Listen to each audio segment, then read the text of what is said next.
How is your fundraiser going this year? If it's anything less than amazing, it's time to talk to Sean Murphy at FanPledge. No product to sell, nothing to deliver, and guaranteed results. Raise at least 10% more than your current donation based fundraiser, or it's free. Fun, fast, proven. Call Sean at 903-948-7348. FanPledge. The champions are already on board. Are you? Band Yap is proudly sponsored by Troubadour Consultants. When it comes to planning group travel for your fine arts program, look no further than Troubadour Consultants. Whether you're organizing a major out of state trip or need top notch accommodations for the state marching contest, John Mize and his team are ready to create a custom travel experience that meets your band's unique needs. As a family owned, band director run company, Troubadour understands exactly what it takes to make your trip stress free and seamless. Plus, when you book a trip with Troubadour, they will sponsor a $500 college scholarship for a student in your band. Directors who book will also receive a free Mollard baton as a special thank you. Visit troubadourconsultants.com today to start planning your next trip with the experts who truly get it. The joke that we make, and you've probably heard me say this a bunch, but Luke and I say we're trying to quickly bring music education into the 1990s. For years, I was writing 16 and 17 shows, drill and music, and spending $0 of that and just put it all into UDB, just to start this thing with my brother. And he was doing the same exact thing. So, yeah, I mean, that's just what it took. Hello and welcome back to Band Yap. My name is Alexa Sanchez. And I'm Jose Sanchez. And today we have the ultimate guest. We have Josh Gall. Hi, Josh. Hey, guys. Good to see you. Thanks for having me. Oh, yeah. So, Josh, the people want to know, who is the best looking Gall brother? Other than me? Was that the question? Sure. I think that answered your question. Can you rank them in order so that way we can send it to them? Yeah. This is strictly a rank and rate system. No, we all have our redeeming qualities. But there's four of us, plus my dad, But my mom, she wins the prize because she had to put up with all five of us. So, oh man, that's a lot of boys. So there's four brothers. Yeah. Okay, so y'all were real close to making a basketball team. Close, yeah. And one could have maybe guessed that's probably what we were close to doing based on the vans that my dad would drive as a kid. He was sort of like the default, bus for everybody, just because the Galls always had the Astro van. You could fit a bunch of kids in there, a bunch of drums, a bunch of tubas, whatever you needed. So yeah, we were always prepared to lug people around. Okay, so what's the order? Who's the oldest? So I'm the oldest of four. So it's me and then Jacob, the next one down, who's 4 years younger, then Gabriel, who's 2 years younger than him, and then Luke, who's 2 years younger than Gabriel. Okay, and you play what did you play? I know Luke plays euphonium, yes? Correct, yeah. So tuba was my primary instrument and percussion was my secondary. So I grew up playing percussion, and then the night before beginning band started, my dad showed up with a trombone and was like, "Oh, you're playing trombone now?" And I was like, "No way." And he gave me the look. I was like, "Okay, yeah, I'm playing trombone." And because he knew what he was doing. He was my band director, and so he knew that he needed trombone players. And so if he could get his kid to do it, then everybody else would sort of follow. So we went from having no trombones in the beginning band to 6. So that was a big deal. And then I switched to tuba a couple years later and stayed playing percussion. Awesome. And your other two brothers? Jacob is a world-class percussionist, incredible teacher. Gabriel is by far the most talented out of all of us. He's an incredible singer, songwriter, guitar player, pianist, just total musical sort of freak of nature. And just he can do all of the things that we wish were possible in our fingers and toes and all that stuff. He's just got it all. Don't you just hate that when there's that one person that just gets it and you're just like, why? Why? Yeah, he's got it, and he always has. He's just an absolutely incredible musician. Did he strut? Did he strut? I don't know if I would say he did that, but he like he's the best way I know how to put it, man. He's just like a true artist, and like so he just walks to his own. He walks to his own beat. He carves his own path. He's never looking or worried about how other people view his art because it's not for them, it's for him, you know? Mhm. And so he's really proud of it. I wish that truthfully, I wish he were more proud of it. I wish he would share more of it with the world because it's absolutely incredible. And the stuff that he has shared with the world has been transformative for him and for the community. So, I mean, he's really, really, really special. And that's a skill. Like, really, that is a skill a lot of people don't have, just to like Mhm. internalize that artistry. Yeah, it's hard. I think some people, and I can relate to this, although I'm not this way personally. I think some people have a hard time commercializing or selling the thing that is sort of like this innate part of them, you know. And so I don't know. I mean, that's something that I can't push him to do or not to do. But you know, he's just an incredible artist, and um, yeah, he's one of one. Man, I wonder what the value on that trading card is. Yeah. That's the next venture in UDB, trading cards. UDP trading cards. You know what? I'm gonna write that down. We have lots of things that we thought of. I mean, with over the years, like Luke and I have come up with all of the different UDBs. There's like ultimate dinosaur binoculars, ultimate diaper bags. You know, we're getting ready to make our ultimate dongle bag for TBA. So we have like one of every adapter that you could ever think of. So like we have our UDB list goes pretty deep, but the trading card would be new. Yeah, I mean, could you imagine like if you were able to get the rights with like DCI and like do core style like trading cards, and the core members are actually on, but then you have to get into like the NIT stuff, like the NIL, yeah, likeness. yeah. Yeah. Yeah, Yeah, that one, NIL. NIL. Sorry, not Yeah. NIT. We're not playing basketball. No, It's but like, there's something there though.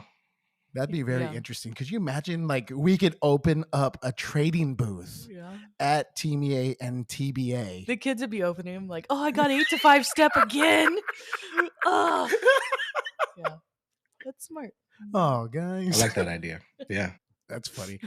I wonder how that would pop off for the high school kids. Oh, they would They would they eat would it go up. Are you kidding me? crazy. Yeah, Yeah. Yeah. they would absolutely lose their mind. Especially, you know, I mean, I mean, maybe we'll get to talking about this at some point, but like, you know, Luke and I have long dreamt of like the people who were in our space who are the people who you saw on BOA videos or DCI videos or WGI videos, like the people who were like they were famous. They were band famous to us, you know. And if I got a trading card with, you know, Brandon Olander or, you know, any number of people, right?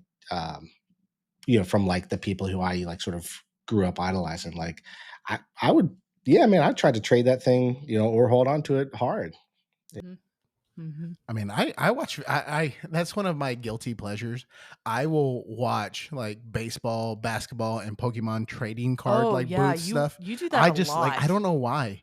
I guess it throws me back because I don't know about you, but I had a childhood that was developed around like collecting baseball cards. Mm-hmm. Big time. That was a huge part of my, yeah, like so I would get the Beckett every month, you know, and I mean I'm probably a little older than you, so like my trading card experience might have even been a little different, but like there were trading card shops close by, and I'd go there all the time with the Beckett, and I would highlight the cards that I had in my collection, and then I'd circle the cards that I wanted, and all those things. But that was a huge deal to like me and my friends, and I still have a ton of these cards, which I'm sure could like, you know, get somebody out of debt if I actually sold them, but I got to find them, you know.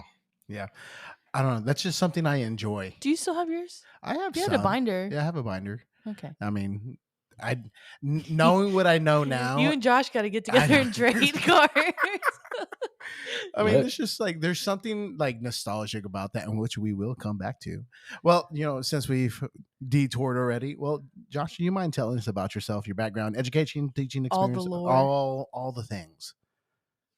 yeah, I mean the short version is I'm from Virginia, a little county called Goochland, which is a real place. Um, I normally tell people I'm from Richmond because Goochland sounds like it's made up from like a Dr. Seuss book. But super small county, really, really beautiful in the middle of the state of Virginia. My dad was my band director. He was a band director for 36 years. And yeah, I grew up there. Did my undergrad there in Richmond at Virginia Commonwealth University. Had a great experience. I didn't actually come back. I didn't start my undergrad until I was like 6 years older. I was like 24 because I was running another company and was doing that, trying to also finish marching drum corps. But I did my undergrad there. I taught in the Richmond area and I taught in Stafford, Virginia, which is sort of in Northern Virginia. Then I moved to Florida for graduate school at the University of Florida to do my master's and my doctorate in conducting. And halfway through my doctorate, I got hired to teach at the University of Texas at Austin. So I was on the band and conducting faculty there for 8 years. Um, had an incredible time, and yeah, all while also doing the drum corps thing. Started at cadets in '02, aged out in '05, started teaching in '06, taught for a handful of years, and then went over to Bluecoats in 2013, and I've been at Bluecoats since. So I'm in a consultant role with the brass program now, and still do my fair share of designing, although less than I used to. But yeah, I'm still involved in the activity in any way that I can be. Still guest conduct a lot, and yeah, that's the short version. Yeah. I mean, it's not like you have anything else going on. Yeah, yeah, yeah. I'm actively looking for hobbies. So Yeah. I have a little side gig here, a little side gig there, yeah. So, okay, so your family is enriched by music. Dad was a band director. What did your mom do? So my mom was a also she still is an incredible musician. She was a singer. That's actually how they met. They were in a rock band in the '70s. I'll let you fill in the blanks, um, but yeah, they were in a touring rock band. She's an absolute incredible guitarist and singer, and both her parents are musical, of course, and yeah, so she did that. Sort of part time while we were growing up. I spent a lot of time with her while she was performing. She would perform at our cousin has a really beautiful restaurant in the Richmond area, and she would go table to table and sing with her acoustic guitar, and she could sing you something in French or in Latin or in anything like, and it was just really magical experience to watch her like serenade these high rollers. And starting when I was 7 years old, I was in the back washing dishes for my cousin, and so like I've always been around sort of the industry side of the music piece, but also like through the restaurant thing. And yeah, so my mom stayed singing for years. And then she really spent a lot of her time just sort of raising all four boys. I mean, I have no idea how she did it to this day, um, but she still sings a little bit, not as much as she used to, but yeah, also an incredible musician. Well, I think one of the things that I admire about you and your family is like it is a family business in a lot of ways. Mhm. I know your brother has taken a new position up in the Prosper area, correct? Do percussion. But not only that, but sorry, my voice is cracking. Um like with UDB, for all those who are listening that don't understand what Ultimate Drill Book is, um, which has changed the game of the marching arts like completely. Um, some of the emails come from your mother. Is that correct? Yeah, so she actually oversees all of our billing. And just like the first company that we ran, it was very much a family business. So we ran a family recording company for 12 years that I started when I was a junior in high school. And, but yeah, I mean, both of our parents are involved, and it means a lot, and it's cool. I mean, I talk to band directors around the world, or I go to a Midwest or TMEA, and I get to meet somebody who I've never met before. But they've been using our software, and they say like, "And is BB your mom?" And I'm like, "Yeah," like and they're always like, "She was so nice." And next thing I know, I'm talking to her for 20 minutes. She's so proud of you guys, and so it means a lot. I mean, of course, for our family to be doing this together, but like it's very much a family company. and I hope that people feel that, you know, when they use our stuff or when they contact us. Um, and it means a lot. I mean, to be able to have our parents involved in the things that we're doing creatively, it's really cool. Yeah. Yeah, and I honestly that makes me like respect the things that you do even more so because there's still so much of a core. And that's, I mean, isn't that what we preach to our kids all the time? That band is a family, our band hall is a home for them. And like that's the mentality that we want. And as successful as your company is being, there's still at the heart of it the family aspect and the family core, which I mean, let's be honest, a lot of times when people start to break into like these large amounts of success, that that thread gets lost. Mm. And it's like it's cool because I've gotten emails from you and then I've gotten emails from your mother. Yeah.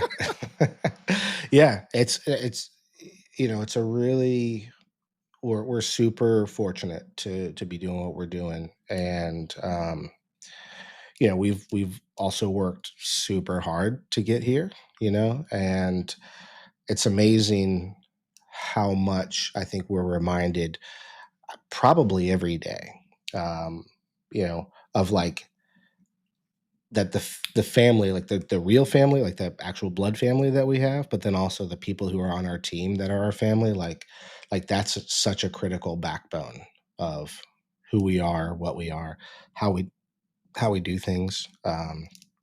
So it's an amazing north star, if you will, you know, because when things get hairy, it's like I know that I can fall back and trust this person or whatever it is, you know. And so we're really fortunate that that's where we are, you know.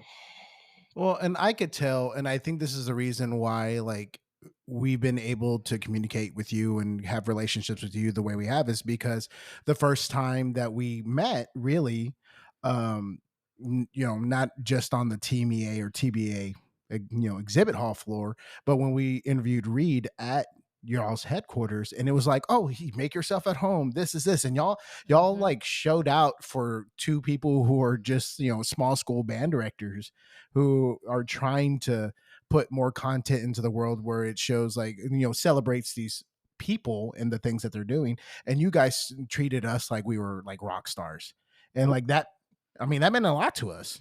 sure. Well, I appreciate you sharing that. And uh, the last thing that we do it for is the recognition, but like, you know, I mean, truly, like at the heart of every decision that Luke and I made for years, and now that our team makes, like at the heart of every decision, it's like, what is best for that lone band director who's sitting in the dark waiting for, you know, two more kids' parents to pick them up before they have to come back at 4 a.m., you know, and their budget is $100 for the season, and they're just giving everything that they can to to this community that was like so influential to us coming up. And like that's 100% like honest. That's just the core of like every decision that we make. And for years, while Luke and I were building UDB, the not even the analogy, but like the situation that we would come up with when he and I were like writing drill, which we were doing for years and years and years, just to fund UDB, like just to start UDB. Um, You know, it's like if I, the drill writer, if I don't have drill to send to the band director at, you know, by 8 a.m. when they show up on the field with those kids, or 7 a.m. because they're going to make copies and print coordinates and all of those things, like if I don't have that thing ready, then like that band is going to have a worse day at band camp. And that means that like a kid could quit band. And that means that that kid might never, ever, ever, ever like be a part of the arts again. So that's not like a false pressure that we've put on ourselves. Like that's just how we feel because that's the life that we came from, you know? And so like coming back to your thing, I mean, like I would have I would have died and gone to heaven if I went somewhere like a band HQ, sort of like what we try to make the UDB studio. Like come here, make yourself at home. There's there's water, there's coffee, there's bourbon, there's like there's like please, this is your house now, you know, and it's possible because we've all done this together. So I'm rambling a little bit, but like but those are the things that are like truly like the nucleus of UDB. And that, I think that's part of the reason why everyone has jumped on board the UDB Beam Stride TV like idea, because I mean you guys are very approachable at conferences, so that, you know, says a lot. And y'all don't make me feel, or I've never seen y'all as like pitchmen, like, Oh hey, you know, no. sell I'm gonna sell you this car. You know, have you ever seen the movie Matilda? I haven't, but I know Oh, what you're talking about though. you know, there's a whole entire scene where the dad's like a used car salesman, and he Uh-huh. like, this is, you use super glue on this. That's not what it ever seems like. He's like super gluing the car Yeah, together, and yeah, I mean, oh, yeah, that's such a good movie, good it musical. is. Yeah. So let me ask you this: so, did you ever feel like the pressure just internally about like the music situation, since you came from such a musical family? Like the pressure to participate in music, Yes. you know, I didn't. Our parents are just, I mean, two of the absolute greatest people, you know, that we've ever gotten to know. Um, and there was never like a, you know, we expect you to do this, or if you do this, then you'll be successful, or if you don't do this, you won't be. Um, I mean, you know, this is just like one random example, but like my dad ran this really incredible summer music camp for about 20 years. And I was like in the first group of like 11 kids that came to it, right? And then I was in the second group and then the third group. And then like one summer I just decided, I was like, I don't know if I want to go to band camp. And it wasn't only like band camp, it was my dad's band camp that like I helped, you know, helped him with. And he was like, okay, you know. So there was, you know, like so there was never this like sort of undue pressure or this expectation. And even when I went to school, like I mean, I have a we probably won't talk about this, but like, you know, like I had a really interesting path after I left high school before coming back to actually doing my degree, you know, and I was able to sit down with my parents and say, like, I think I need to leave school for a couple of years. I'm just not ready to do this. And I don't know if I'm meant to do music either. And they're like, okay, cool. Like, do you need to move in like tomorrow? Like, yeah, like it was, yeah, it was just super easy. Um, and there's no question um, that the openness, that the trust, that the possibilities, you know, were all there because my parents were like, look, you'll be successful in whatever you choose to do. And you'll choose how intensely you want to go after that. You know, there was never any expectation, which is why I think each one of us has sort of gone on our own very unique path. And truthfully, I mean, it's a huge reason why the entrepreneurial thing has been like a core part of me, like ever since I was, you know, I remember, I'll never forget, I sold my first cookie to somebody in elementary school for $8. And I was like, all right, I'm on to something, you know? That's called a hustle. Yeah. Yeah, That's yeah. a hustle. For Oh sure. yeah. Oh, yeah, yeah. I went, you know, and we could have a whole podcast about just sort of like my history of those kinds of things. But like, you know, I knew from an early age, I believed from an early age that like a predetermined path was not for me. And my parents were always totally cool with that. So, how big was the band program that you went into? Was it a large one? I mean, in comparison to Texas size, like where would it be? So, for a little bit of context, when my dad started as the band director in Goochland County in whatever year it was, 1980, maybe, I don't know.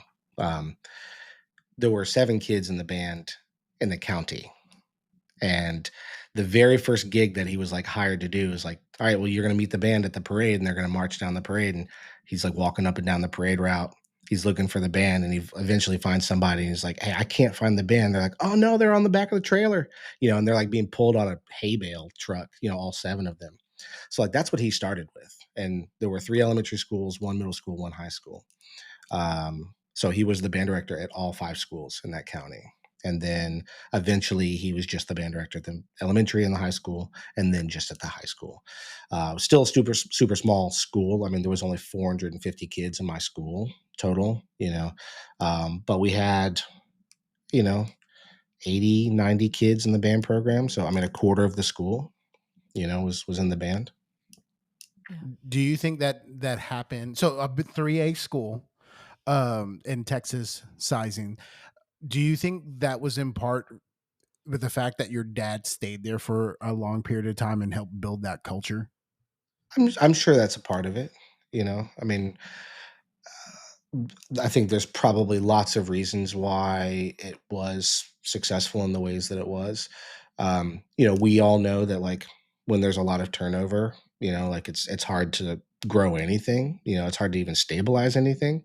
So there's no doubt that his tenure, um, or his successes, I think, were one of the reasons was he just chose to commit, and ride this out. And I mean, he created a band program with, multiple concert bands, jazz band, percussion ensemble, like, I mean, a robust, like, music education experience, from a thing that he inherited with 7 kids on the back of a hay truck, so yeah. Man, that talk about rags to riches. Yeah. 7 kids. Woo, woo. You know it's bad, or it's not in a good situation when a hay bale is involved. I've sat on many hay bales in my life.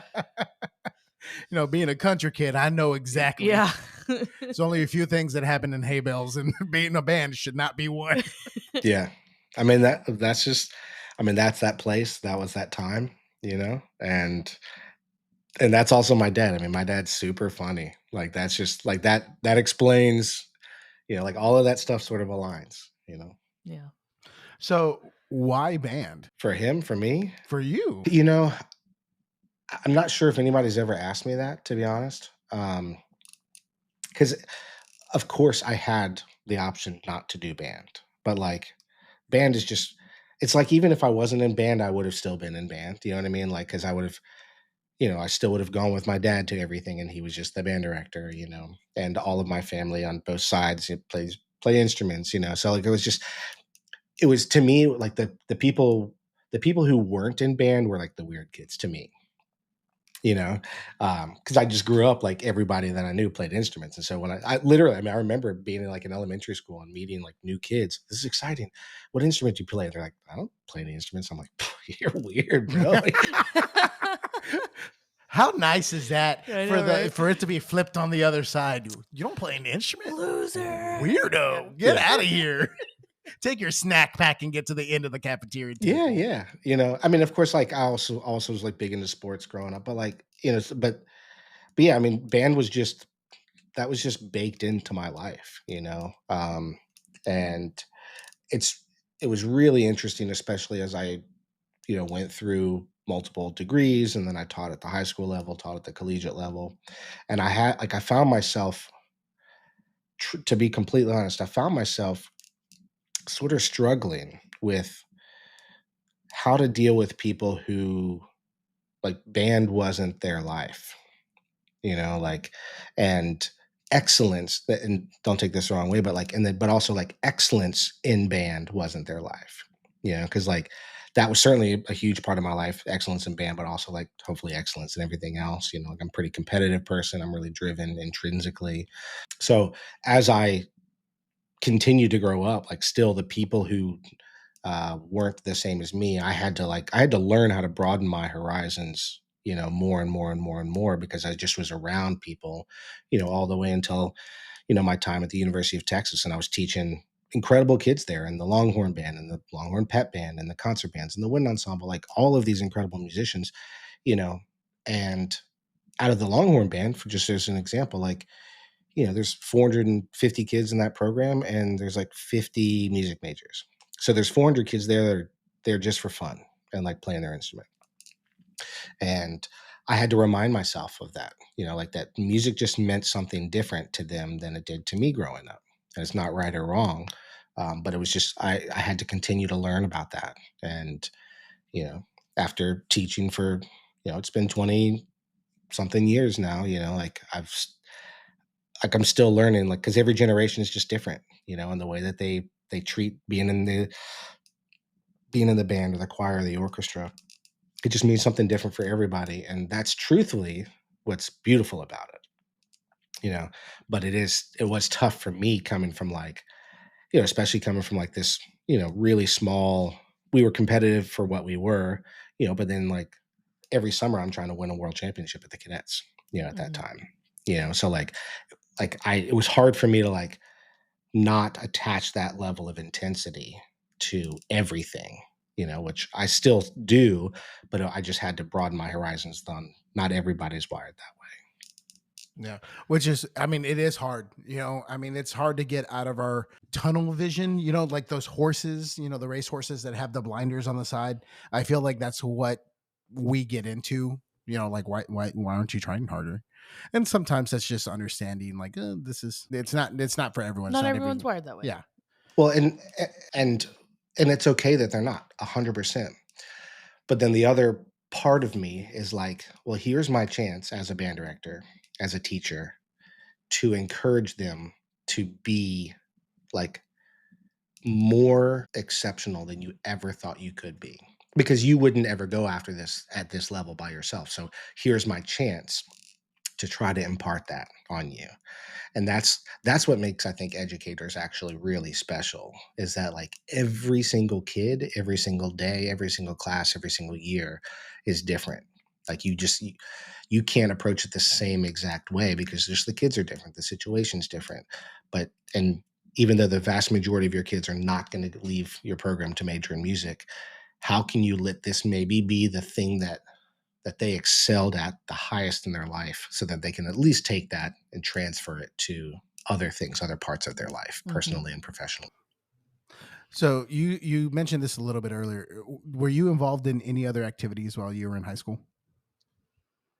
Yeah, well, I was really big into sports growing up. I played a lot of baseball, a lot of soccer.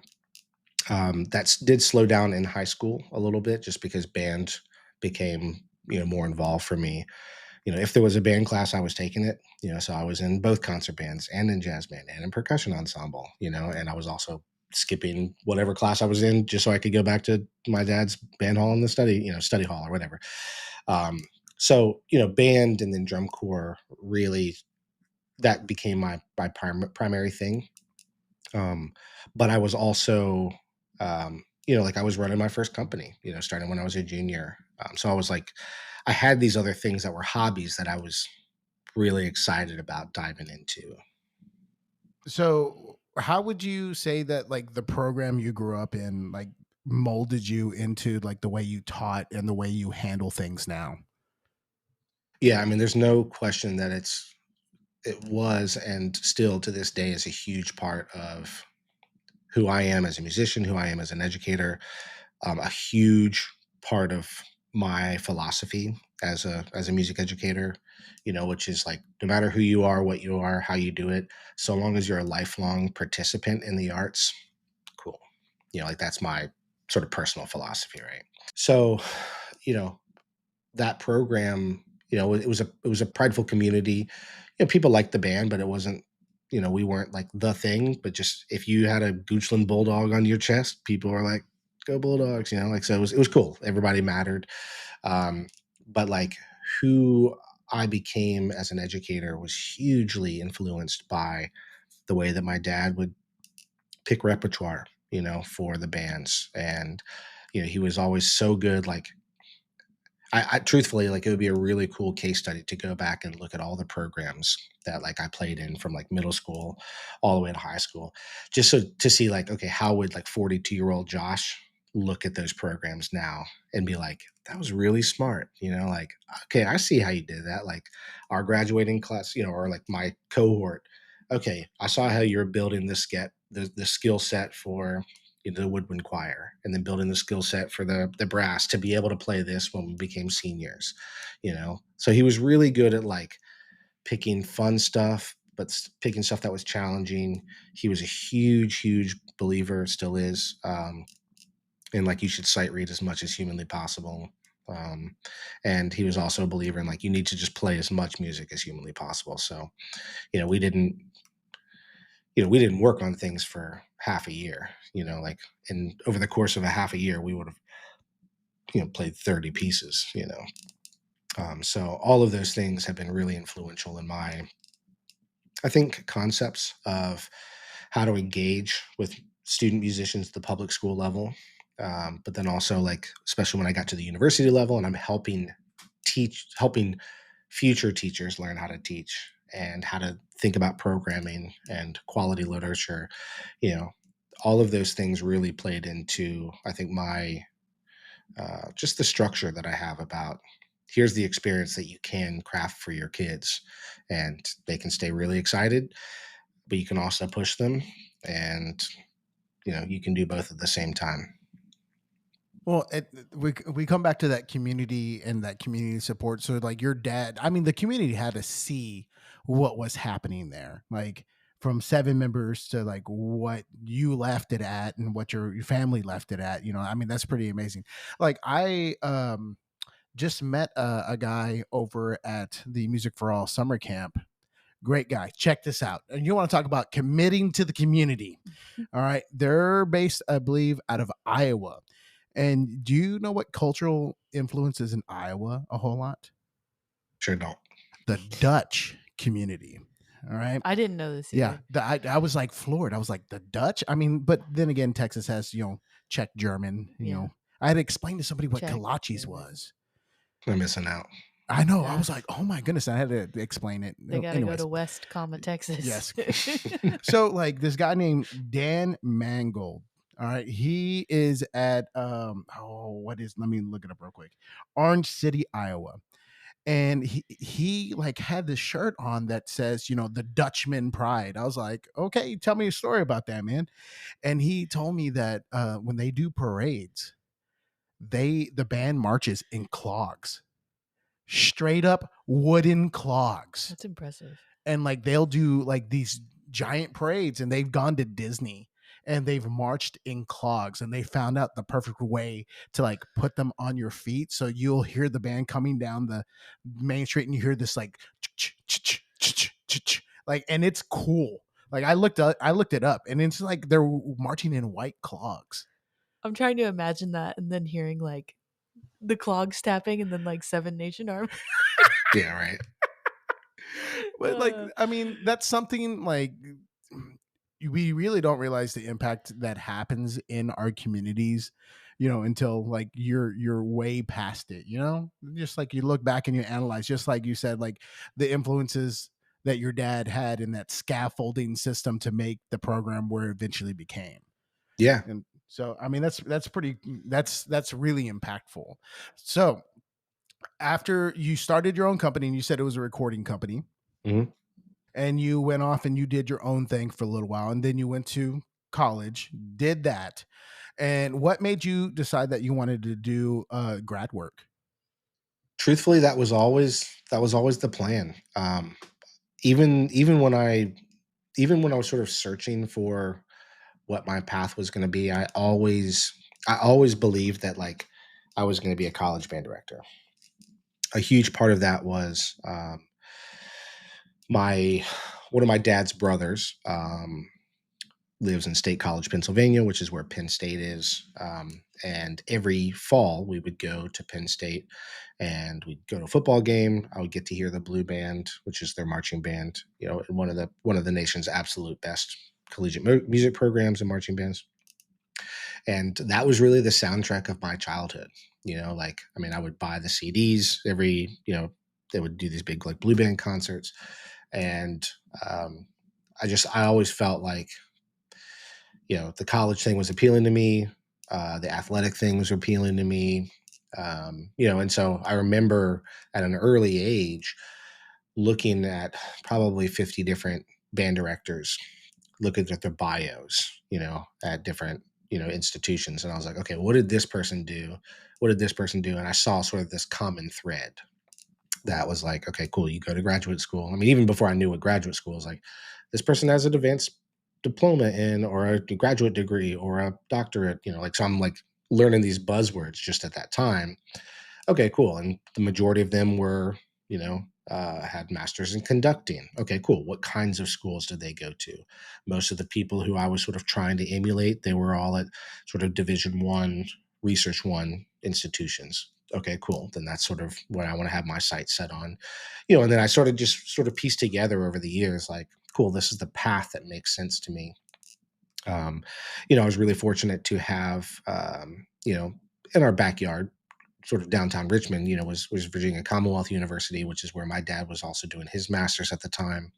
And so I got to experience that a little bit, through him. But one of my mentors, who was the director of bands there, Dr. Terry Austin, he was always a huge supporter of me as like an individual musician, but then also, I was able to sit down and like buy him coffee and say like, if I think I want to be a college band director, what should I do? And so all of those things sort of pointed me towards like do a graduate school at this kind of place, and then make sure that you have these other experiences. So that just became my checklist. And then you found yourself at the University of Texas in Austin. That's an important part. Can you tell us about like that, about your time there, and like how that molded you or how you thought that was special? Yeah, I mean, um, there's so much that could go into even just this part of the conversation, but certainly anybody who's remotely aware of things in our profession is aware of the work of UT Austin and the people who have come through there. And truthfully, like almost since day one, like I had my sights set on like, man, if I could end up at like a place like UT, right? That was sort of like always the thing. Um, and it also checked all of these other boxes personally. Like, cool, like this is the kind of area that I want to live in. This is the kind of institution I want to teach at. Like, I want to be at a school where like academics are really strong, where athletics are really strong, where musicianship is top notch. So, over the years, prior to my arrival, I had some, connections to the program. Of course, I had done a conducting workshop where Jerry, he was a guest clinician at, so I got to work with him there. And then a couple of years later, total happenstance, my brother Luke was doing his master's at UT, and they were doing a thing with the Dallas Winds, and they needed this arrangement done of this piece, and something fell through. And I fancied myself an arranger. Um, I had been doing it, at a pretty high level for a couple of years. And so Luke reached out and said, like, hey, something fell through. Dallas Winds need this piece like tomorrow. Is there any way you can do it? And I was like, I'll make it happen, and I stayed up all night and did the thing, and sent it off. And Jerry was like, wow, this is really good. I want to use it for something else. And, so like I had these like little connection points. And then later, I guess it was maybe later that year or the following year, I actually, I heard from Rob Carnahan, who was the associate director of bands at the time, who then went to Miami and who has since passed, and was just an incredible person and mentor to so many people in the field. Um, I knew that he was going to be leaving the position at UT, and I was encouraged to apply. And I sent Jerry a message, and he responded. He said, "I'm actually in the middle of a tornado or a tsunami in Japan, but I'll get back to you." And a couple weeks later, I was doing a recording session out in Austin, and I sat down to sort of do an interview. And a couple weeks later, I was offered the job. And so, anyways, that's sort of a long answer just to talk to you about getting to UT. So like in some ways it was like, man, just the stars totally aligned. It's also what I dreamt of for years, and I was prepared. And when the job was offered to me, I mean, it's a once in a lifetime opportunity. And it's the kind of job, and I knew this going in, but I was reminded of this every year. This is the kind of job that a lot of people like they would wait their entire career to try to be at a place like this, go to school at a place like this, let alone teach, and be as a part of the historical faculty. So I had an incredible experience there. My colleagues were absolutely amazing. Working with Jerry was great. Scott Hanna, Ryan Kelly. I mean, the list goes on. Cliff Crooms, Drew Dickey, but also the other faculty there. The names who have shaped our industry. Donald Grantham and now Omar Thomas. Like those are people who were I would see while I'm getting coffee. And like I could they were me. I was them. Like we were part of it together. And it was just really a magical time. And it was challenging. I mean, you work super hard and you feel the pressure, to operate at the highest level, and you're constantly learning, and every minute is different. But you're also like simultaneously, you're also like on the top of the world, and so it's just, I mean, I would still be doing it right now if I didn't have the UDB thing going on. I mean, it was an incredible experience, and I could have easily stayed there for the rest of my life, of course. But the goal was always to be a college band director at the highest level, and then go and do my own thing. And so that's I'm fortunate, but that's what I'm doing. So, what were all your responsibilities while you were at UT? So I was hired initially as the assistant director of bands. And my first year, I was the assistant director of the Longhorn Band. I oversaw the pep band, or the director of the Longhorn Pep Band. I taught an undergraduate conducting class. I taught marching band techniques. I oversaw the 4 concert bands that we have. So there's 3 primary concert or wind ensembles in the fall, and in the spring there's 7 concert ensembles. And so I oversaw 4 of those with the graduate conducting students. And then I started teaching. After that year, I started teaching some graduate classes. So I taught graduate wood literature, which I was really, really passionate about. I still am. I started teaching some more conducting classes. I continued to teach marching band techniques.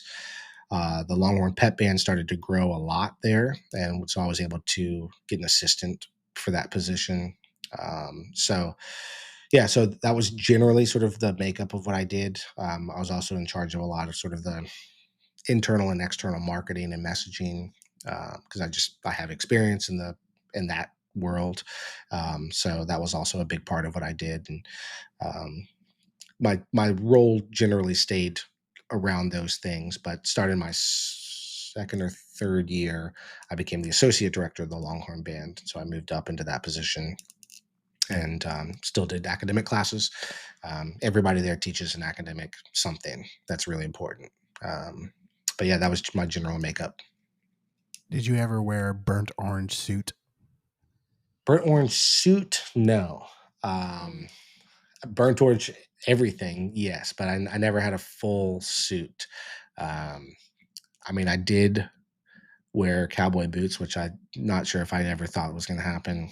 Um, I did get a really nice belt buckle. I never thought that was going to happen, um, but never a burnt orange suit. There's still time. Yeah, There's still we're time. still plenty of Yeah, time. yeah. Well, because you have been associated with the athletic bands, you were gifted some national championship merch or memorabilia. How many championship rings do you have, Josh? Like in total, Yes. or 5, I think, 5 or 6. So yeah, I was really fortunate. I mean, between like drum corps and that, but yeah, I had an incredible experience um, with all of the athletic people there. Still to this day, I mean, I'm on a regular text thread with the men's basketball coach, the women's basketball coach, his assistants. I just had dinner and drinks with the volleyball coach, who I'm super close with, and he gifted me, like, they just won 2 back-to-back national championships, and he gifted me, rings with that, just like the team got, so yeah, I mean, we were very, very close, and that was a huge part of just my belief there. Like, I just it doesn't it never made sense to me to like just be the band that's playing music at the place. It's like, no, we are there with you. We're going into battle with you. We are going to get you extra points. We're going to make the other team foul. Like we are part of this thing. And I think that the coaches felt that, and that's I certainly didn't do that to get a national championship ring or 2, but but that happened, and it's more symbolic, I think, of just like our relationship. Well, that Yeah, I think that's something that a lot of band directors don't like fully buy into, is like you are there to like really rev up the troops. Like we have a stand tune that our football team and our student population really love, and I play it every single chance I pretty much get. to the dismay of sometimes the band kids, and sometimes They like it. they're hyped for it. They But I mean, once you start ingraining that culture, that idea of like we're in this Yeah. together, things just work easier. Yeah. Yeah, for sure. Yeah, I mean, it was a huge part of like so every single semester we started um we started our rehearsal cycle, not rehearsing, but talking about why we're here. Like I'm a big like why guy, right?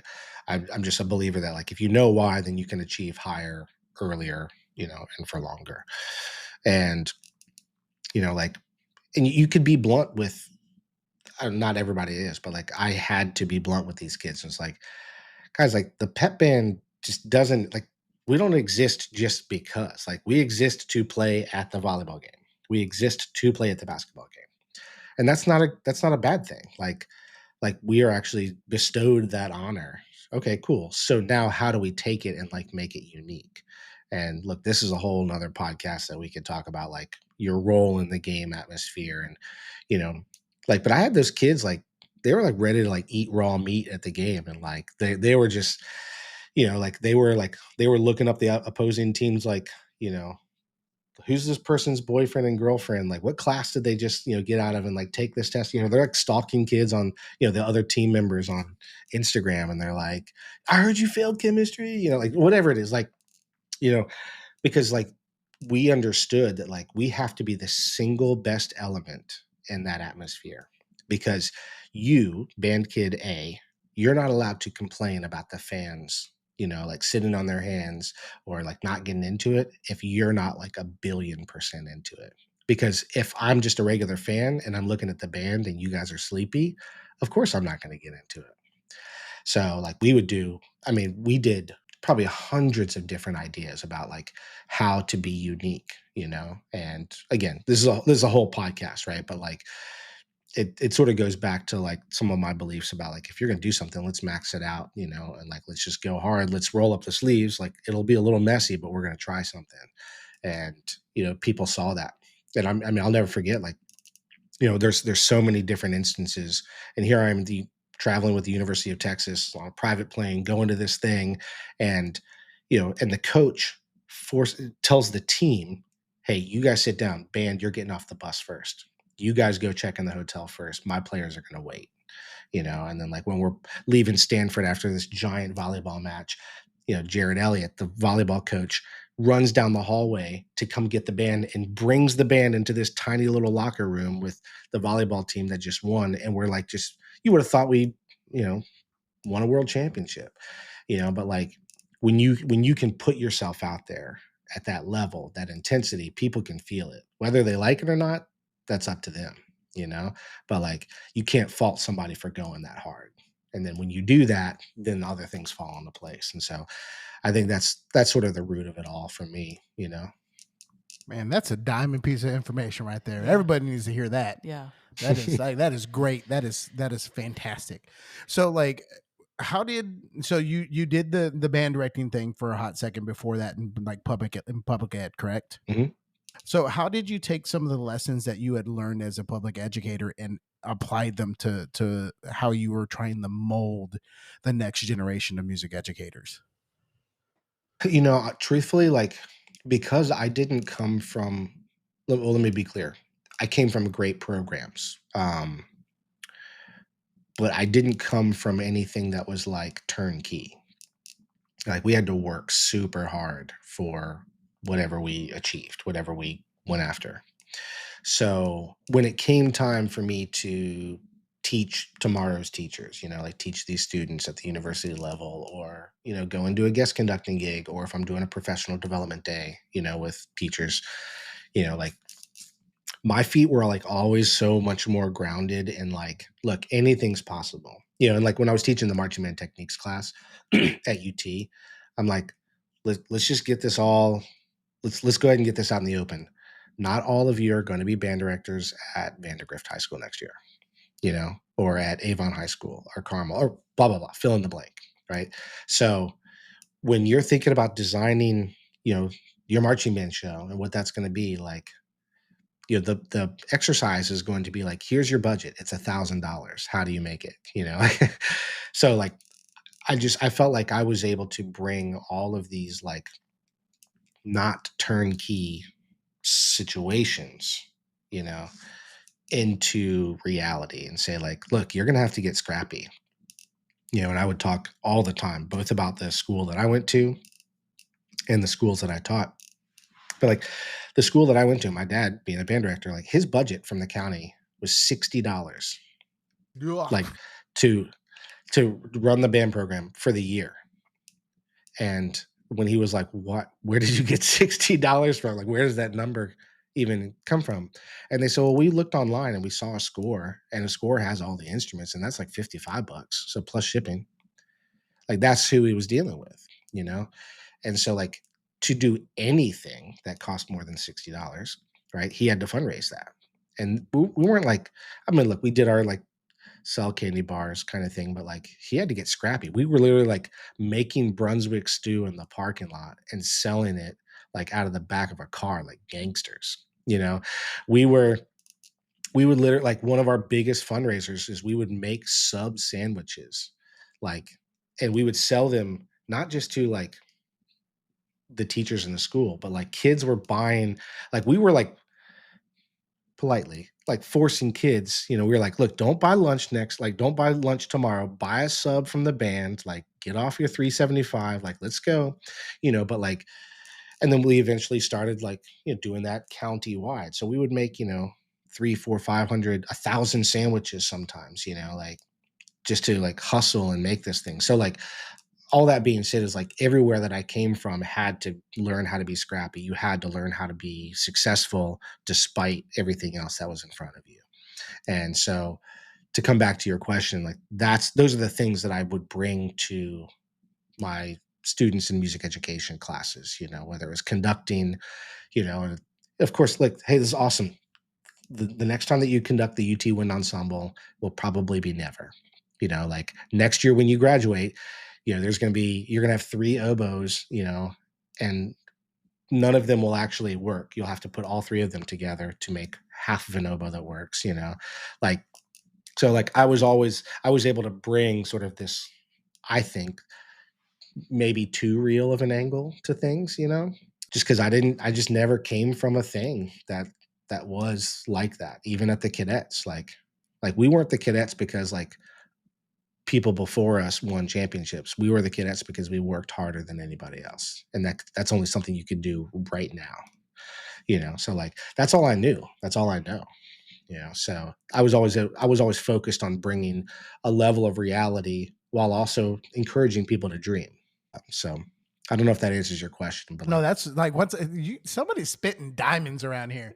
Like, oh my, I'm also getting like this like Gall family mafia vibe right now. Like, get your sub, get your sub right now, gabagool. Like, Uh, the three oboes into one working or half a working oboe is so real. when you say that, one of my good friends who I actually marched with 20 years ago, and I do some work with his band out in Mississippi. His nickname for me is Band Capone, and all so right, see. I sort of like it. I'm not gonna lie. Oh, that's I'm yeah, getting a lot of like cover art ideas yeah. I right know now. right now. Yeah. So you've touched on this several times already. You have a fantastic DCI journey. Can you tell us about your journey through the marching arts?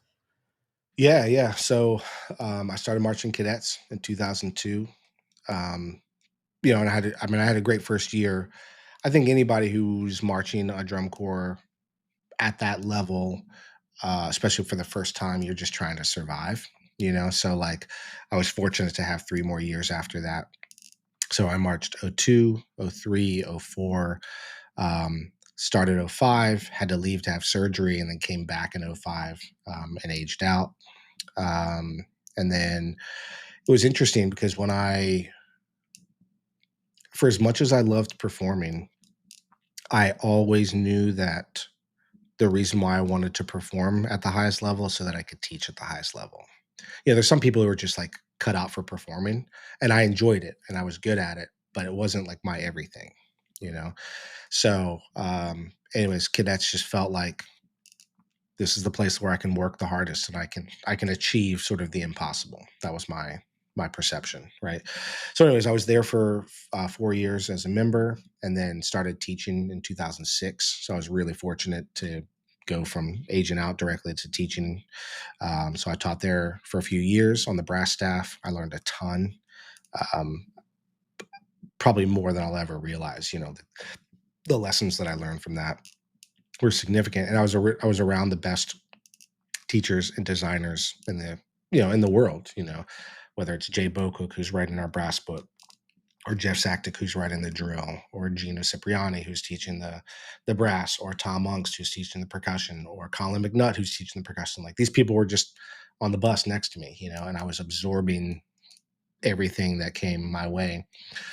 So I taught there for a couple of years, and then took a year or two off, and then in 2013 there was a slow migration of cadets of my generation to the Bluecoats.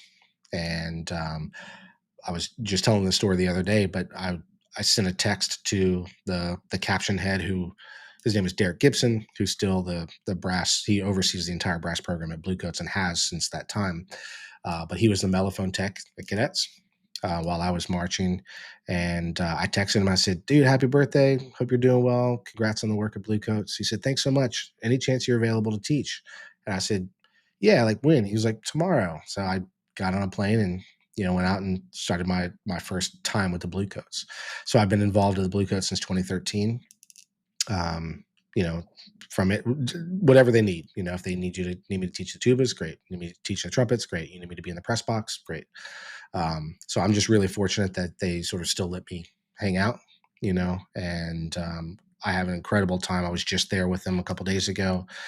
And to this day, I continue to say, like, it's the most professional place I've ever been. It's just, the people are world class.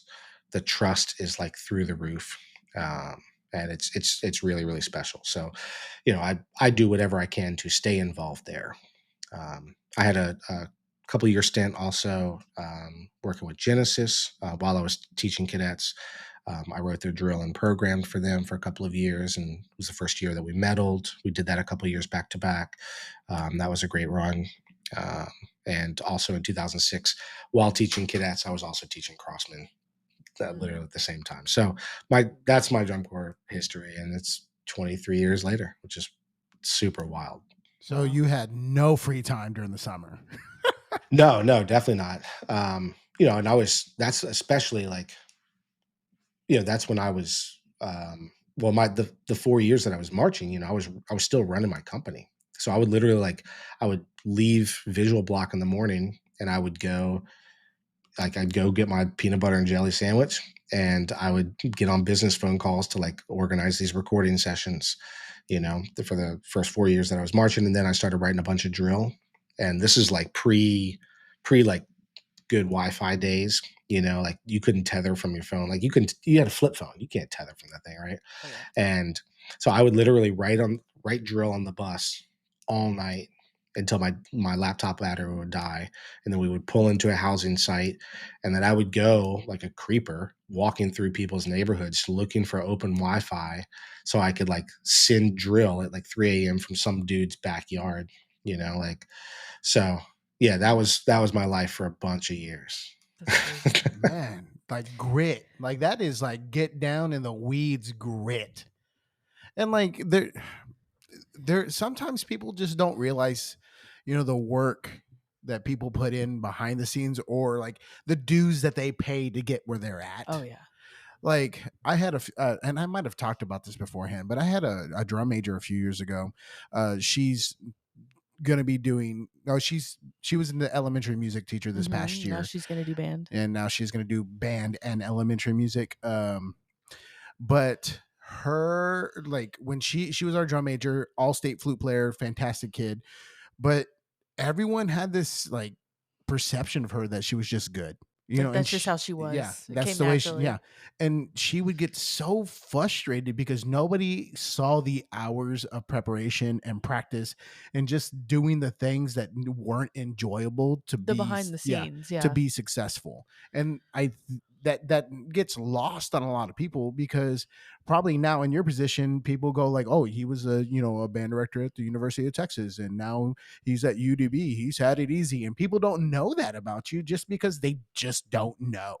Yeah, yeah, yeah. And that's, I mean, I'm sure that that's something that like is globally an issue, like not just Yeah. in the band. You know Mhm. what I mean? Like it's so easy to look at somebody and just underestimate what it took to get them there, and then like overestimate like how easy that was. You know what I mean? Like sort of it's this weird dichotomy of like, oh, that person's always had it easy. Like they never had it. It's like you have no idea, you know. So anyways, it's really tough. And you sort of talking about the UV thing, but like, it's really funny, like especially the past couple of years, when people like either come up to us in Midwest or TMEA or get on a phone call and they're like, man, you guys blew up overnight. It's like we're 15 years into this thing. Like every summer, every penny that I made was like going into UDB, like so um and that because that's not an important part of the story, like that people should know. Like we want them to feel like, man, this thing just fell out, this app fell out of the sky and it's incredible. Like that's what we want for people to feel. um so it's wild. Yeah, it's really wild. But yeah, I mean, look, I mean, the things that we had to do, nothing ever illegal, the things that we had to do, you know, to like to bring this thing to life, and to like cut our teeth as drill writers and music arrangers. For years, I was writing 16 and 17 shows, drill and music, and spending $0 of that and just put it all into UDB, just to start this thing with my brother. And he was doing the same exact thing. Yeah. So, yeah, I mean, that's just what it took, and I think that, like, that's one of the things certainly that our upbringing set us up for, but the cadets really taught us. They're like, it doesn't matter what it is. That's just what it takes. Yeah. You said you aged out in '05. Yeah. That my first drum corps show ever that I went to was 2005 San Antonio. Oh, wow. And my mind was blown by the cadets show. This Yeah. is like the first time because I went to a really tiny school, and that's the first time I was in 7th grade. That was the first time that I'd ever seen anything like that, and I was just like, "What just happened?" Yeah. It's crazy. Yeah. It's a I'll very never, formative thing. yeah, 100%. I mean, my same version of that, um, was in 1998, the first time I saw a show live, and like, and everything about my life changed that night, and I mean, I could give you a play by play that whole night. Like, and I know, like, just all of those things, including the emotions, because that's really what stuck with me. But it's amazing what that can do. And to be honest, I mean, like, of course, it's something we think about, but like Luke and I, literally this morning, we were talking about, hey, what if we gave a bunch of free tickets away to like DCI finals? But like the only caveat is like you're not allowed to have ever been to a drum corps show. Like that could like change somebody's life forever, you know. Um, so it's something that we're reminded of, but I don't know if we'll ever truly remember the impact. If that you know what I mean, like, Yeah. Mhm. and it's huge. It's just absolutely huge. Yeah. Do you have a favorite marching show that you did? As a performer or Yes. as a teacher. Let's do first a performer. We're gonna do both.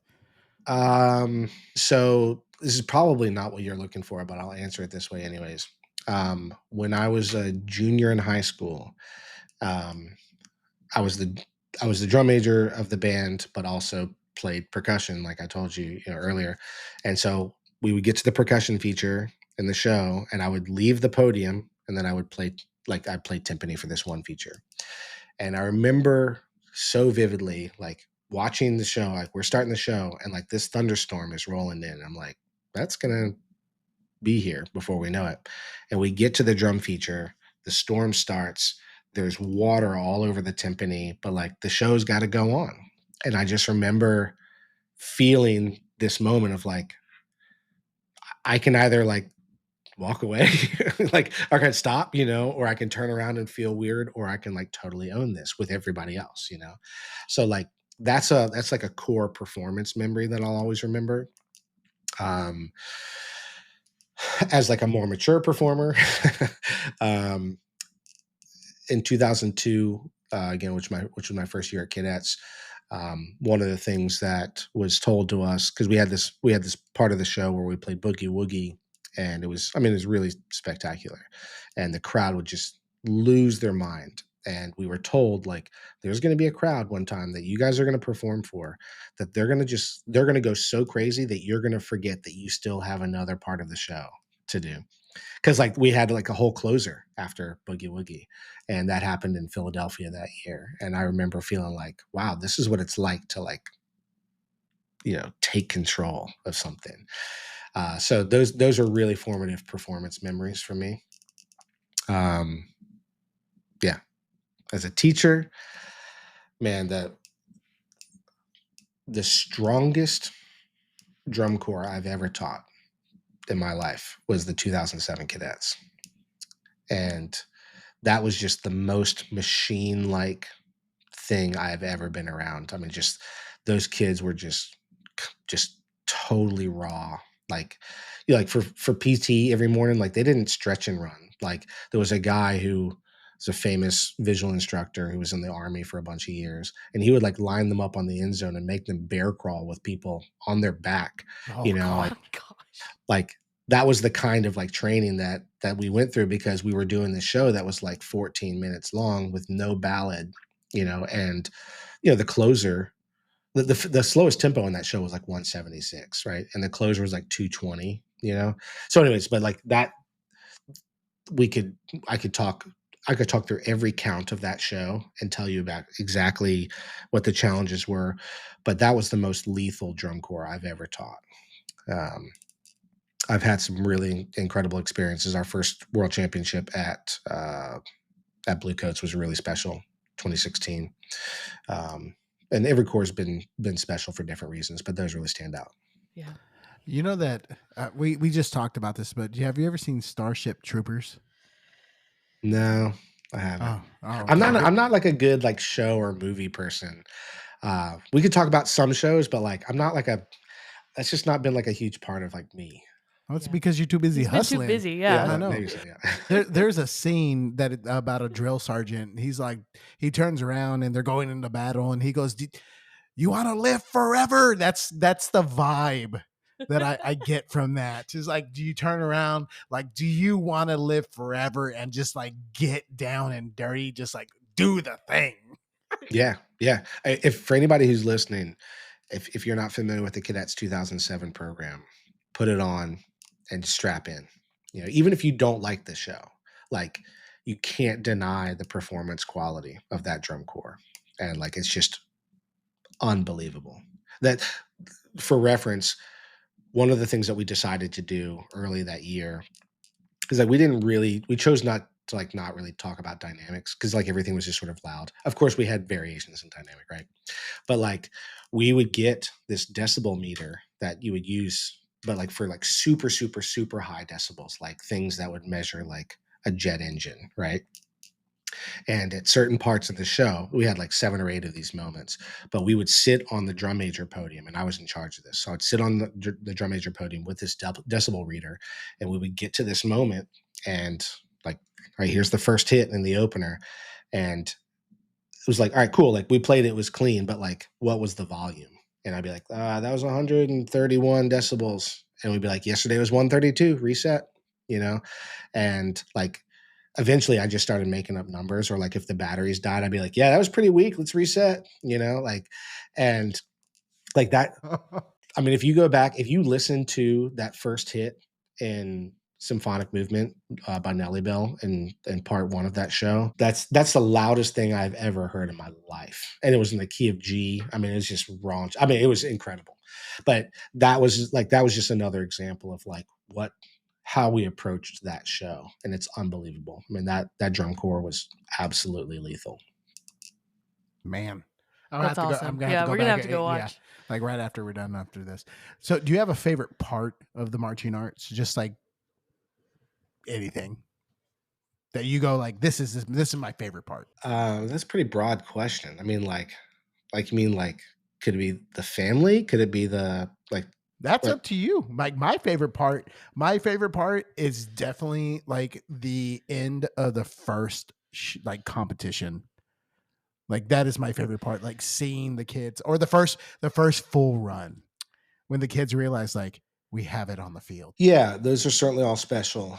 Don't know if I could pinpoint a singular thing. It's really sort of a combination of things. Like I love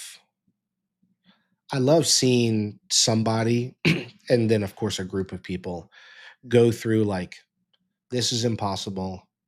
I'm going to quit. Mm-hmm. I can't stop doing this.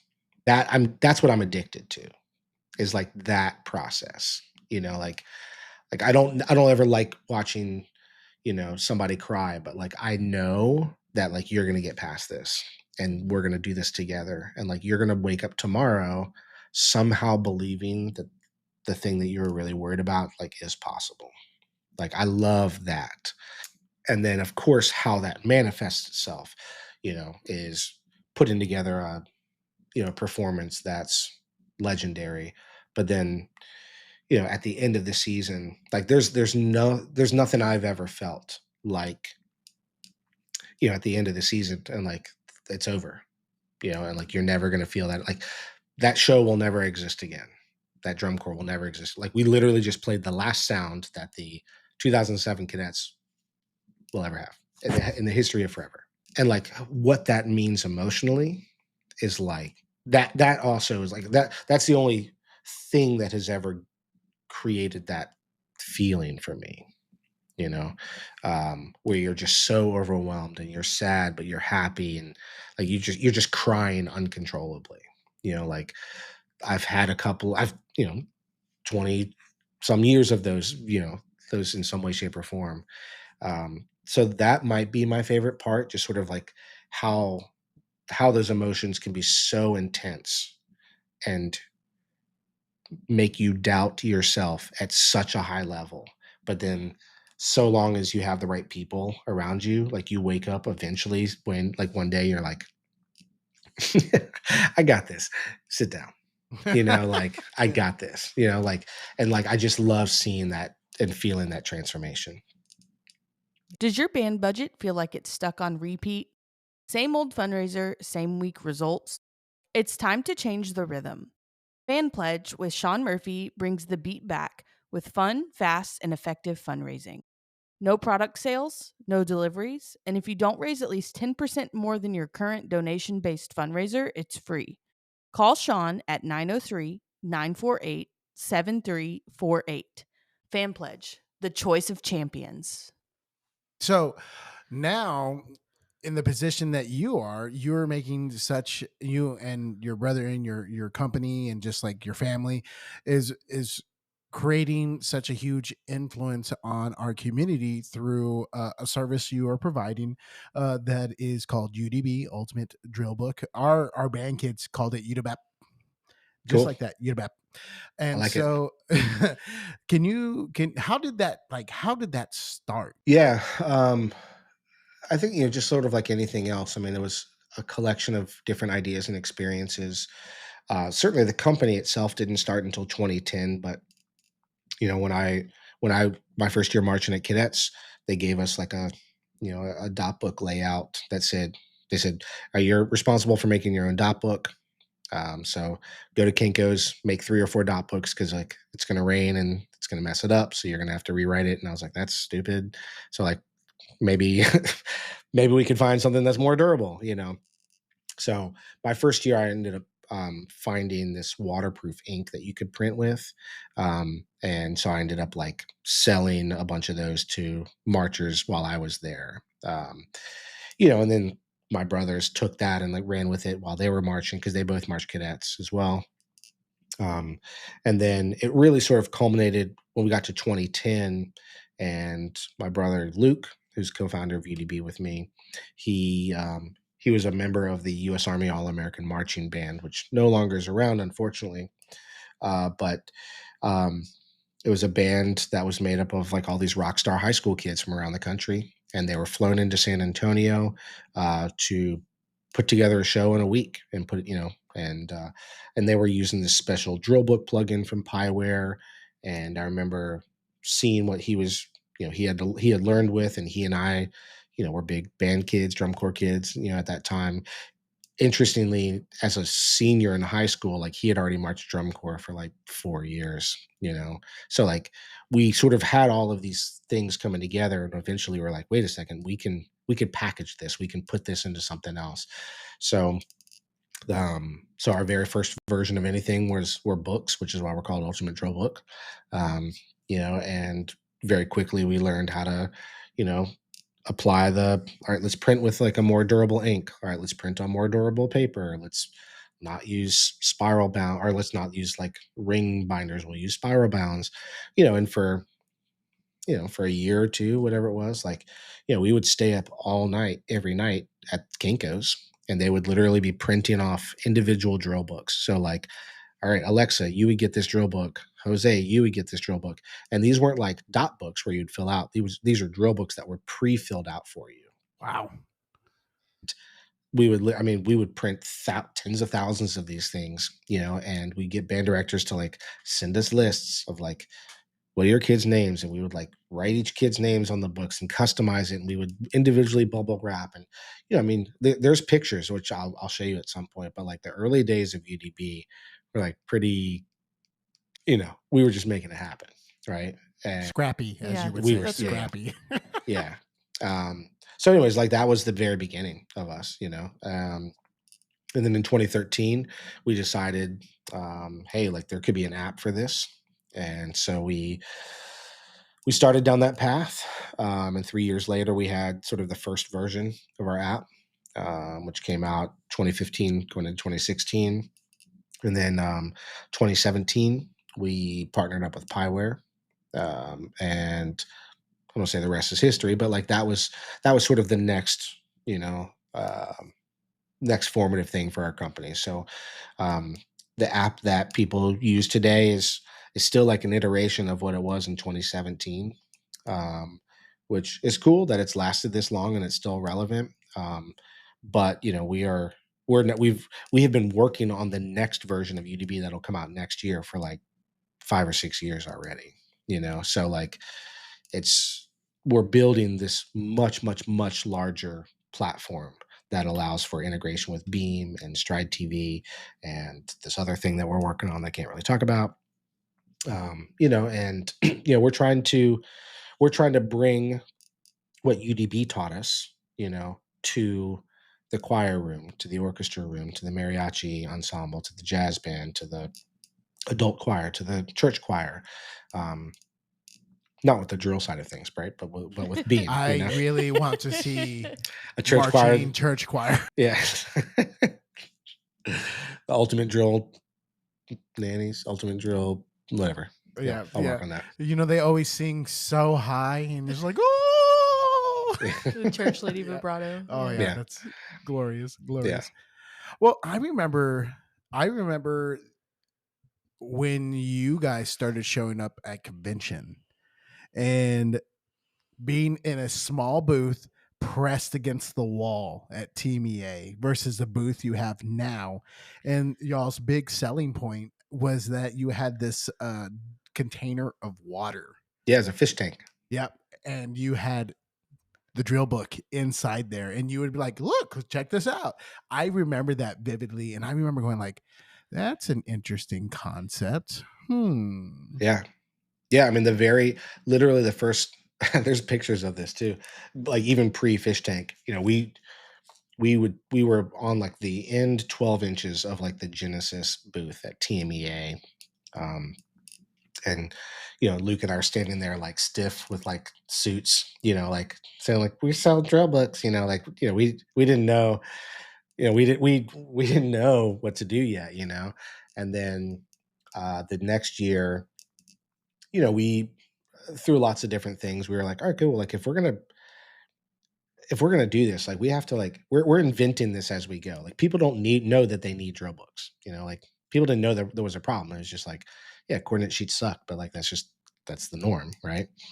So yeah, so like the next iteration was people would literally be walking down the aisle, and I would be holding a drill book and I'd say, hey, come here, hold this, and they would just like grab it, and I would like shake it, and of course it would come out of their hand. I said, no, like really hold it, like hold on to it, like I'm going to try to rip it, and I would shake it. We would both do this, right? And it was just a conversation starter. I didn't know if they were a band director. They could have been a parent. They could have been a choir person, but like in the off chance that they were a band director, then at least I was like, they're like, all right, why does that matter? I'm like, how do you teach drill? And they're like, I'm a choir director. You're like, all right, have a good day. You know, uh, but like if it was a band director, then like that's how we would start, because we were trying to showcase the durability, of the experience, which then turned into the fish tanks, which was a staple for us, and still to this day, there's people who are like, I remember seeing that Santa Clara Vanguard book and the green fish tank, and actually we're going to put those back up in our studio here in a couple of months. um, so yeah, that then turned into like if you look us up on YouTube, like typing UDB stress test, you'll see like Luke in Australia, or like he's swimming in the ocean, or me dragging an ultimate dot book down a mountain, driving a go-kart in Austria, like to show how durable it is. Right. So we were just like, we were doing everything that we could to sell the product without selling the product, and that's the beginning. Yeah, you should have those running in the booth at TBA and TMEA, just like on a loop, so people like remember. Like that'd be funny. Yeah, yeah. I'm sure that will happen soon. Yeah, just like one of those like they don't make commercials the way they used to. You know what I mean? Like the Mhm. Super Bowl commercials. People complain about that all the time, but like an ultimate drill book, like commercial reel needs to happen. I think that'd be great. That'd be fun.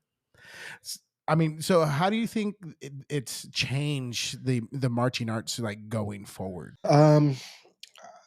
Probably in a number of ways, man. On the surface level, and the thing that's absolutely the most important is we think that it's just made people's lives easier. Like, um, and that truly is like the most important thing to us. So, like, if you're a competitive group, you want your life to be easier. If you're not a competitive group, you also want your life to be easier. And we know how hard the gig is. Like like this is going to sound weird, but you'll know exactly what I'm saying. Like, and today, I mean, I probably took 2 or 3 different phone calls where I'm like, I pick up the phone, Ultimate Drill Book, this is Josh, and I hear in the background a metronome. I hear some awful concert Fs, or I hear like some 8 on a hand, and I hear a band director who's like, yeah, I'm trying to place my order. Like, trying to get this in before a fiscal year. Like, I know in my heart of hearts how that person is feeling. I know what it's like to sit in your steamy band room, or like the air conditioning's out or the Wi-Fi's out, and like kids aren't getting picked up. Like I know what that's like, to be on that side. So like it gives us so much pleasure, if that's the right word, to be hopefully an easy part of their life, you know. And if this means that like you have 30 more minutes, with your kid in the morning because you don't have to show up and print and copy drill, like that's meaningful to us. If it speaks to a kid who is like would otherwise like stand there on the 10 degree blacktop with a coordinate sheet and they're like, this sucks. This is not what I joined band for. But now there's an app that's like sort of gamified the experience. Like that's what we're there for. So like I think that we're really conscious about all of the different facets that this hopefully contributes to. We think that it's allowing programs to be better than they've ever been. Like I really, really excitedly look at the very first drum corps show of the season and the first high school band show of the season. I'm like, these bands are way better than they were 15 years ago. Their first show of the season. Some of these bands are way better than they were at the end of the season as their first show. And there's lots of pieces to that. But if we can be a part of that solution, and one of the things that has sort of been this like internal dialogue for us recently is like, how baked into your life can we be, but how quiet can we be about it? Like we just want to be the thing that just works. I know if I talk to the UDB guys, things are gonna be cool. I know that if I open up Beam, it's gonna work really well. I know if I'm gonna open up stridetv, the content's gonna be high quality. Like those are things that like we really take seriously. So we're just trying to be that for people. So I think to answer your question, like I'm hoping that we have helped in a lot of ways legitimize, what we do as music educators. Because like if you look at all these other professions out there, like look at the tools that they have available to them, and then look at what I think music educators traditionally have to deal with. Like the joke that we make, and you've probably heard me say this a bunch, but like, Luke and I say like we're trying to quickly bring music education into the 1990s. Yeah.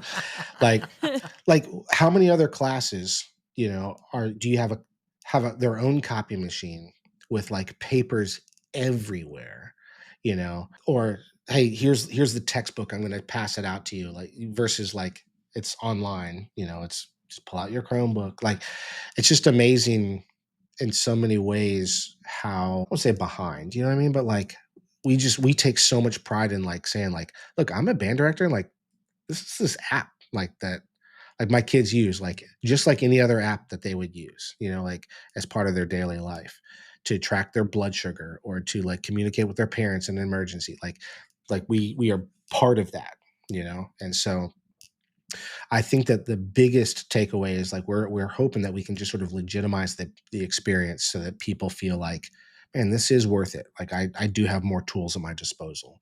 I think that there's lots of nuance to that. I love the fact that people are thinking about crossing counts. I love the fact that like people are watching the animation or slowing it down, or like all of these other little things. But like from a holistic perspective, like that's what's like most important to us. All the other stuff are just like that's just like how we get there, if that makes sense. Yeah. Well, and the way y'all have expanded into Beam, Mhm. we went ahead and hopped on the Beam train this past year, or this This summer actually. yeah, currently. Yeah, currently, and like the application for that is like amazing because I can write in, like, do this, like change this, dynamic, do this, and you can push it out to the kids without ever having to worry about, "Well, did they really write that in?" That type of thing, and make things so much easier. Like we're in the stands, and I can call up, our big one is called Bone Crusher. Call up Bone Crusher, and instead of having to worry about if a kid heard me, I can go boop, and it just pushes it to their phone. And so like that's really, really like innovative stuff that's going to make life, like you said, that much easier for people. And we also just upgraded to Stride TV. But yeah, yeah. And so we're going to be watching the documentary that's on there here pretty soon, which is like another behind the scenes process that like a lot of people don't always have the opportunity to see how things develop, or how like the impact of drum corps can be like such a life-changing thing for people. Yeah, well, it's cool because I think that this sort of goes back to one of the things we were talking about earlier, but like just watching anybody be like the best in the world at something is cool. Not enough people have figured out how to put a spotlight on that in our space. You know what I mean? Like, look, there's American Idol, which is like chock full of awful singers, and then there's some good singers. Like, and I'll admit, like, I actually really like American Idol. It's like a guilty pleasure, like at least the audition part. People are sad. I'm less involved, but like the audition part's cool. Um, um, It's literally actually like the only show I watch. Like, I mean, I watch sports and stuff, but like, it's it's just wild to us that like no one has like sort of put a spotlight on our space in a way that like other things have. I mean, like, dude, on ESPN, there was literally like a pillow fight championship. I saw that. I Like, was wondering about. I was like, "What are totally we cool. doing?" Like, I'm happy for them, but like, why is drum corps not on, or why is Yeah. BOA? And I sort of know the answer, but like, guys, like, let's get past that. Like, you know, what we are doing is like not only like incredibly spectacular, and it's like, art at a really high level. It's also like changing people's lives. So like, so like Stride TV, we think is gonna. We dream of that being maybe the catalyst for putting a spotlight on not only band but the arts. Like we want for Stride TV to be like Netflix, but for the arts. So culinary arts, visual arts, you know, musical arts, blah blah blah. So there's some pretty big dreams there, with all of that stuff, and we really, really, just like you guys do, really believe in what we're doing. And if the world could just see that, I mean, like there's a awesome documentary on Netflix about like mariachi ensembles, and there's stuff about cheerleading and stuff about, what I mean? Like, so like, I think that we're primed for that. We just need to invest, invest in it. Yeah. I think one of the things I admire about you and like what you're doing is that you guys just shoot your shot. Like you just got to do it, Yeah. Yeah. which is, something that we've started doing. I mean, Try but to. yeah, the more you do that, I mean, it's all about opportunity. And Mhm. if you don't shoot your shot, then you're just never going to have that opportunity and finding the right opportunity. Mhm. Yeah. I mean, one of the internal mantra, especially for me recently, well, the past handful of years, is like, it's so easy for us to say like, oh, we'll find a time to hang out. It's like you're not going to find the time. Like you have to Mhm. make the time. It's the same thing with opportunities. Like, look, there can always be like I was in the right place at the right time. That happens, but like I think for most people, you have to create that opportunity. And something that Luke and I say firmly is like, look, if we don't believe in this thing, why would anybody else? So like, Mm-hmm. see, we have to go for it. Like we just have to, we, we have to go for it and be like so unabashedly supportive of our own dream, you know, and be willing for it to start small and be willing for it to start ugly, like every single thing that I'm a part of that's like at a pretty high level right now, like the very very first day, like, no one would even recognize that, and I think we all have those things. So yeah, I mean, that's something that I think anybody who, like, whatever you're believing in, if you're a ninth grade, tuba player and you're playing in solo ensemble, like, or you're playing a solo, like, if you don't believe in this crescendo that you're about to play 500%, the crowd is not going to, they're not going to even get 50% of that, like, so it's just about like being so convincing, performing with such a level of conviction in whatever you do, and being willing to like scrape your knees and, and say like, okay, that wasn't it. Yeah. Okay, I'm going to ask you this question. With the new law that has been passed by, Texas lawmakers about cell phone bans, do you have any advice for any band directors who are having issues with that system that use UDB and Beam? Yeah. So a couple of different things. First of all, UDB and Beam not only work on cell phones, they also work on tablets, they work on Chromebooks, they work on Macs. So like if you're one-to-one Chromebooks, cool. Like you can use UDB or Beam on those things. Um, what our data tells us is that the vast majority of UDB usage happens before the school year, during band camp, right? And then outside of the school day. Um, Texas, which is of course a huge part of our market, Texas is like really the only the only No, state. country. You can say it's a country. It's the only state that really that generally practices marching band during the day. You know what I mean? Like that's not the norm anywhere else. So like everywhere else, like you have marching band practice before school or after school, and you do concert band during the day, right? So like for the vast majority of users, I think you would probably even look at it and say like, yeah, like we learn a good chunk of our show during band camp, and then like when you get into the school year, if you have before school or after school rehearsals, that's where you're using UDB more, right? So that's what our data shows. The second part is if I told you, hey, you're going to have even less rehearsal time, right? Then that means that you need to be even more effective with your rehearsal time. So, of course, I'm saying this wearing the UDB hat, but it's like if you have less time to try to achieve the same thing, you have to be even more effective. So you need to use the tool that's going to make you most effective. The next part of it is, like finding ways to look. I mean, we as music educators, we have to continuously troubleshoot, right? That's our daily life, right? How do I turn 3 oboes into half an oboe, right? We were talking about that earlier, right? So um so if here's the hand that I'm dealt, I can't use cell phones during the school day. Okay, like I was using it, bummer, I can't now. So how do I restructure my rehearsal? Do we do more before or after school just for the first couple weeks of the season, so that we can get those things done outside? And then I just put more onus on the kids and say, hey, we can't use this tool during the school day. So I need you guys to practice more at night. I need you to be prepared. And then we are going to go outside tomorrow. And I just need you to write down your stuff from UDB, on like a little note card or whatever, or get an ultimate dot book. Who knows? I don't know. Right.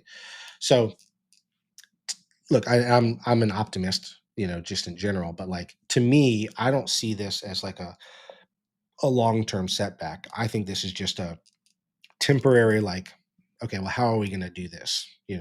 Um, so from a beam standpoint, you know, the cool thing is that if you're, working on beam during the school day and you've got a Chromebook or you have a tablet or you've got a M series Mac, right? Like anything that you do on that will save and come down to your phone. So if you're using your phone in the stands, cool. Like all of those markings, those transfer, right? Um, so to me, I think it's just a reorganizing of the priorities. And here's how we just look at our schedule. Because look, I love it that people are using UDB all season long, all day, every day. But we do see statistically that the vast majority happens actually already outside the school day. Well, and Alexa, you've done a little bit more digging into this than I have. I don't know.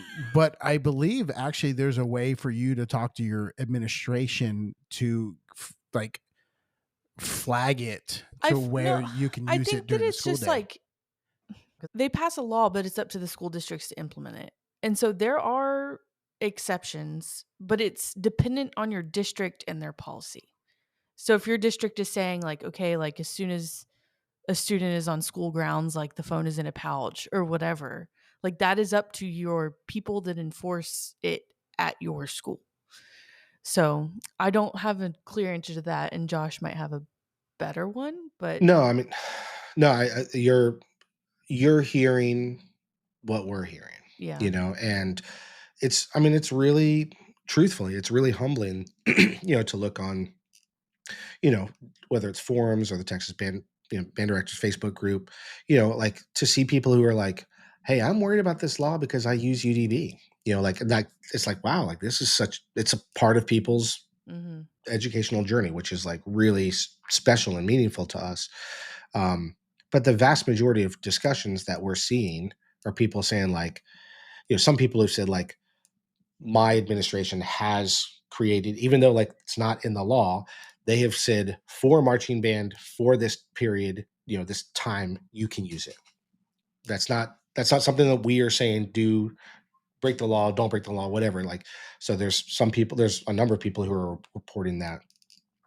There's a lot of people who are saying like, look, we learn like 75% of our show already outside of school hours. So I'm just going to think about how we just organize our time differently. Mhm. There's some schools who have said like, hey, you know what, like I've been thinking about changing our rehearsal schedule anyway, so like I'm just going to do this, like for example, um, a school here in Austin, which won't remain nameless, but like, you know, they literally just they were said, hey, we're gonna just rehearse in the mornings because it's cooler. Like the weather is cooler in the mornings, right? We have fewer issues with student like after school activities, and for the first couple of weeks of the season, that's when we're going to sort of finish learning our drill, which is when it's UDB heavy.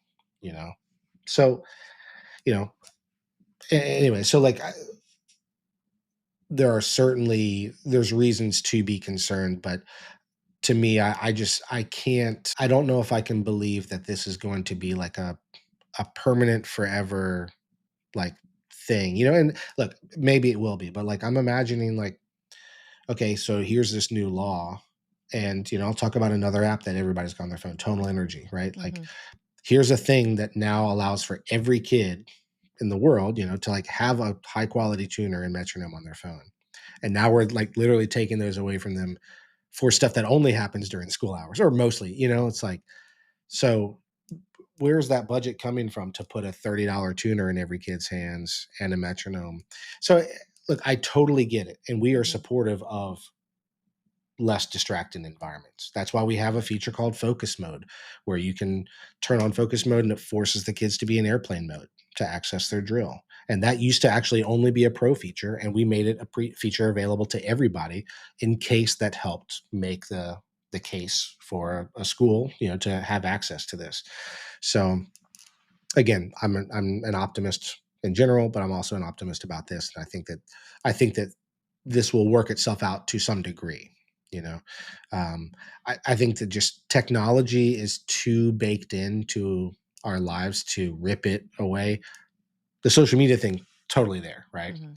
But for kids who are relying on this for blood glucose monitoring, and then just like any other thing, there's going to be, oh well, here's this other exception, here's this other exception, and it's just sort of like it's a little bit of like a rip the band-aid off thing. It's a little too full of a thing without a follow-up. Like if the state of Texas said, hey, we're implementing this, but we're giving each school $2 million to replace that with school-owned technology, cool.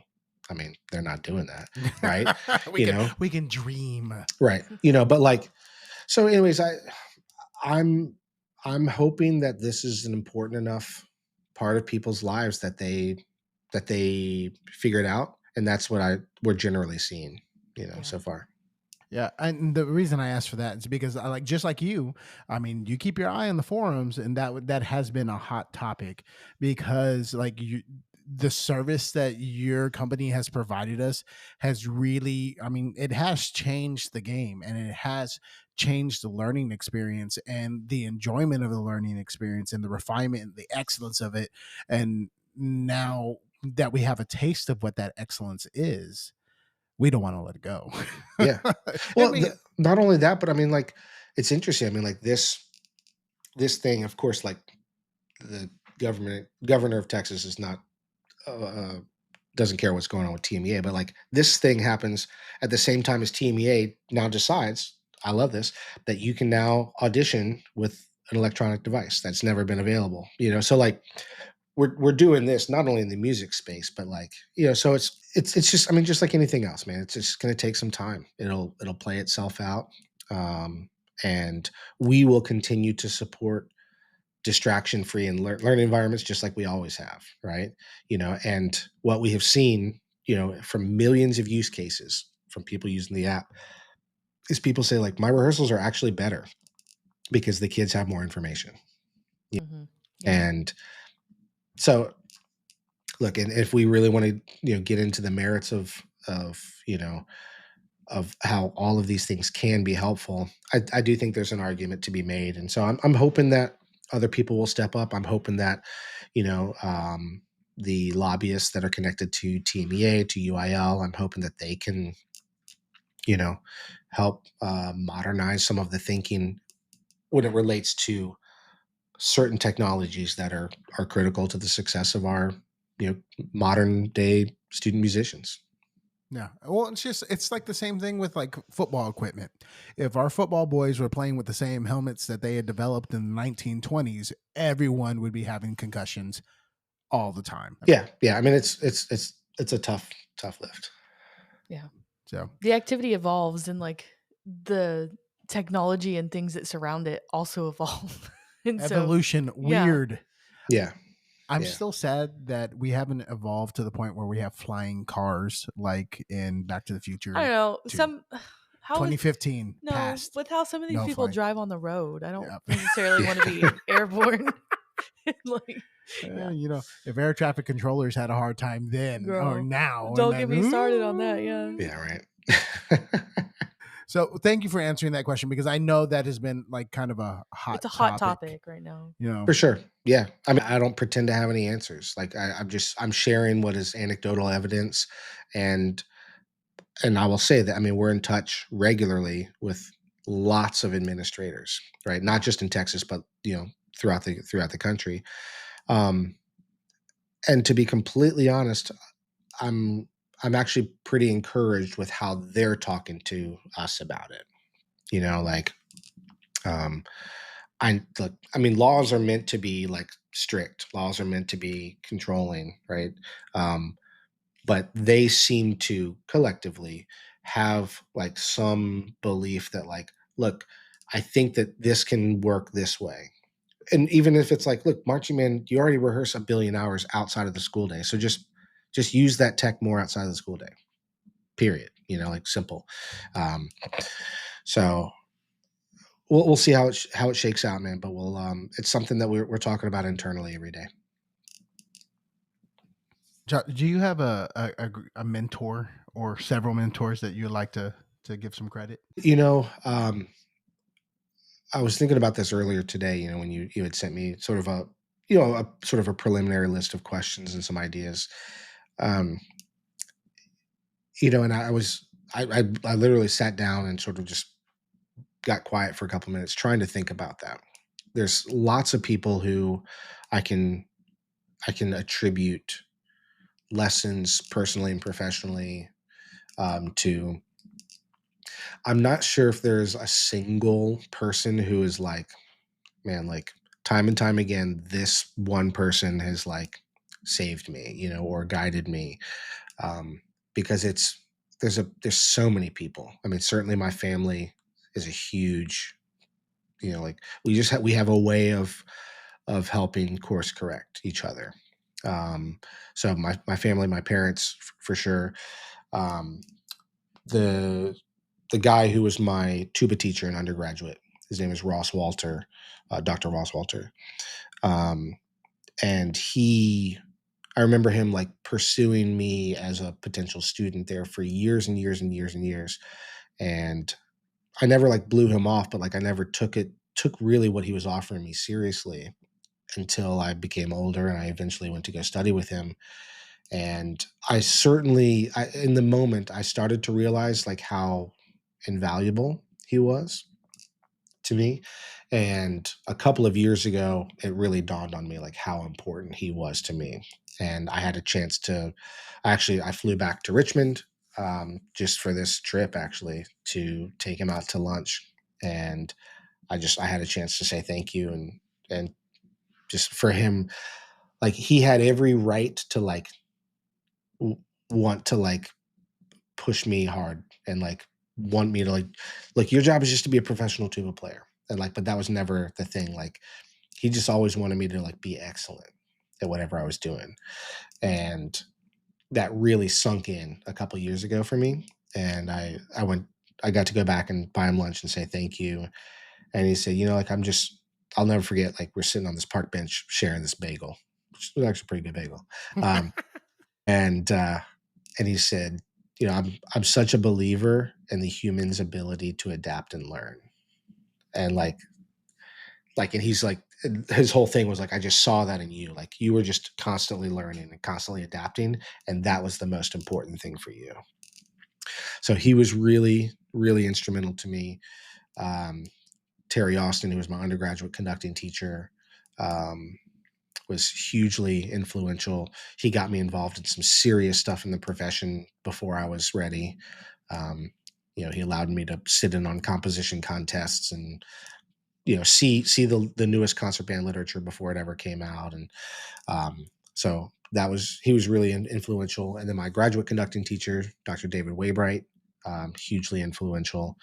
Um, and then my best friend of many years, who I taught high school with, Dwayne Costin, who's now the director of bands at VCU. So it's like all of these people that, I know this is not the question, but like for me, it's been like the system of people and the collection of people. And,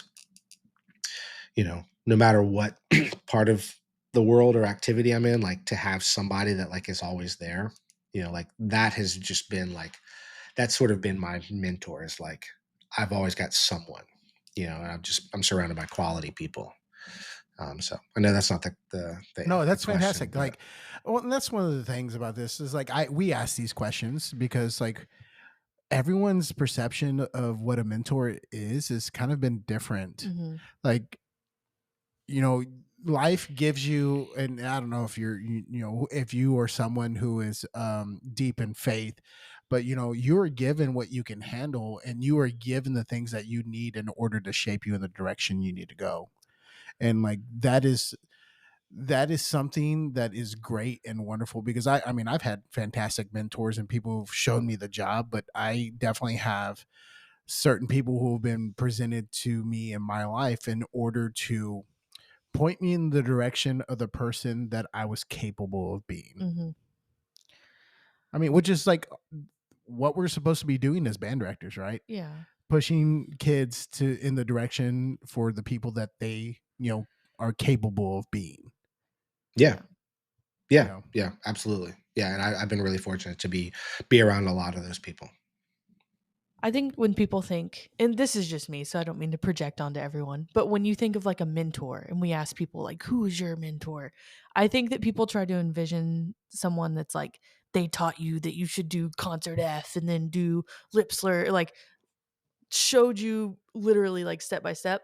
But I do not have a singular person that I think of that did that, but it's all of the people that, just like you said, believed in the potential or showed you the way to get there.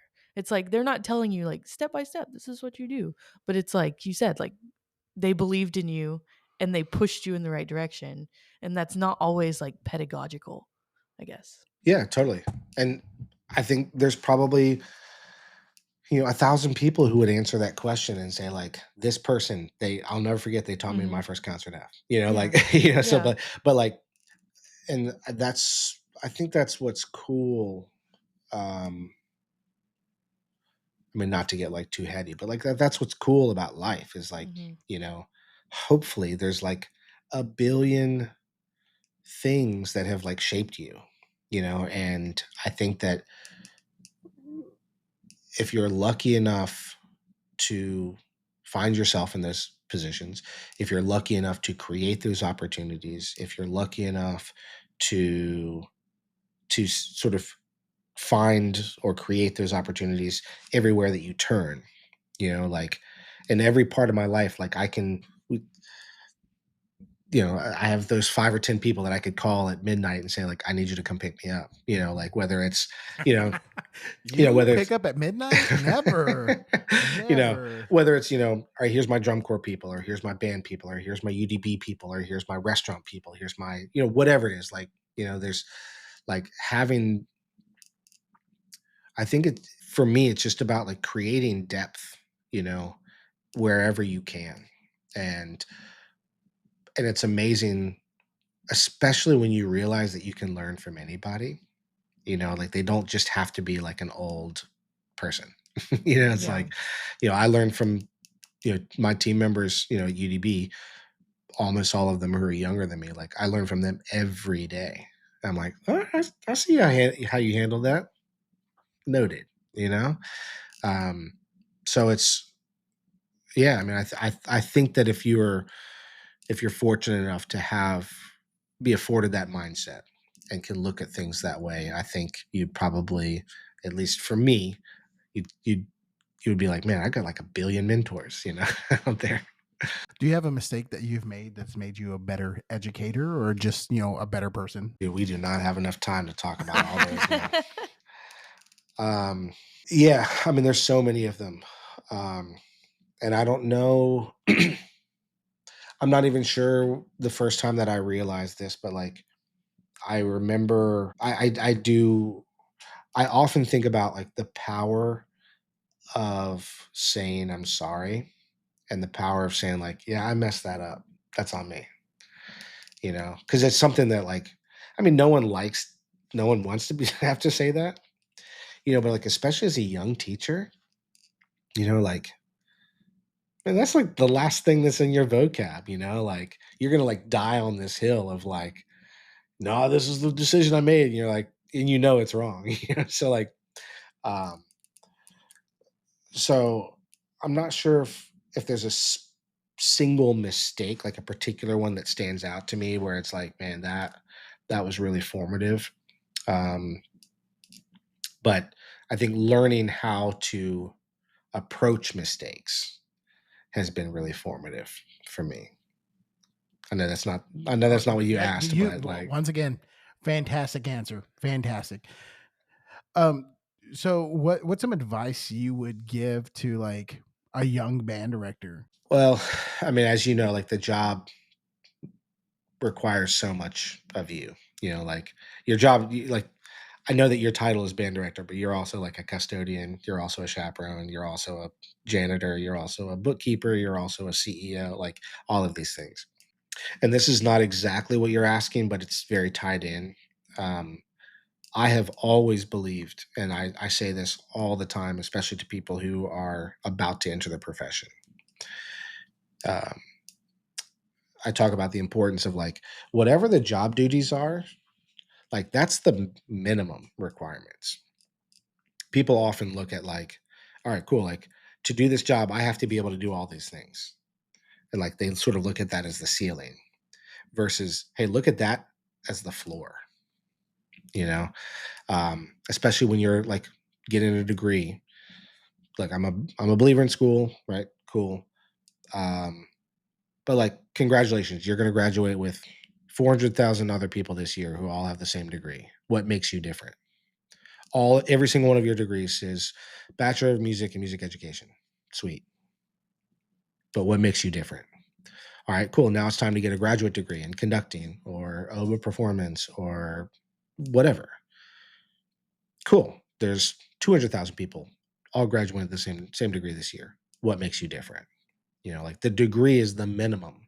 The job description is the minimum. So like that's something I talk about all the time. I'm a huge believer in that. And for me, I think some of the bigger reasons why, I was presented with the opportunities that I was both at the high school and collegiate and drum corps level is not because of the degrees that I had. It's because of all of the other stuff that I knew how to do. I knew how to build a really beautiful website. I knew how to market myself. I knew how to like make my recording, that had my conducting excerpts on there look and sound like $1,000,000. Like I knew how to write drill at a high level. I knew how to blah blah blah. Like those are all things that are not part of the degree. You know, but like those are all things that are just to me the degree, the job description. That's the minimum. And so, whenever I get a chance to talk to young band directors, because they're chasing that degree or they're Mhm. chasing whatever the thing is, and it's like instead of looking at that as like the ceiling or the goal, let that be like, all right, cool, that's the minimum. This is excellence is our minimum. You know, and then how can we be unique beyond that? Mm. It's that in kind of inverting your thought process. Um, oh, I heard somebody say this, and this is like I never had thought about this when it comes to like teaching music. Like when you teach music, you teach notes and you teach silence, right? Well, what's the first thing you're going to gravitate towards? Teaching the notes. And I had somebody goes, "Oh, the what are the always the biggest problems with students whenever they play? What's the hardest part? Is it the beginning, the middle, or the end of the note? Which one do kids mess up the most often?" generally it's the end of the note because they don't They know don't know when. when to stop. Yes. And they said, well, invert the idea of playing. How do you start silence and how do you end silence? And like, I thought that and I was like, I've never thought about it that way. And it like literally blew my mind. I was like, Yeah.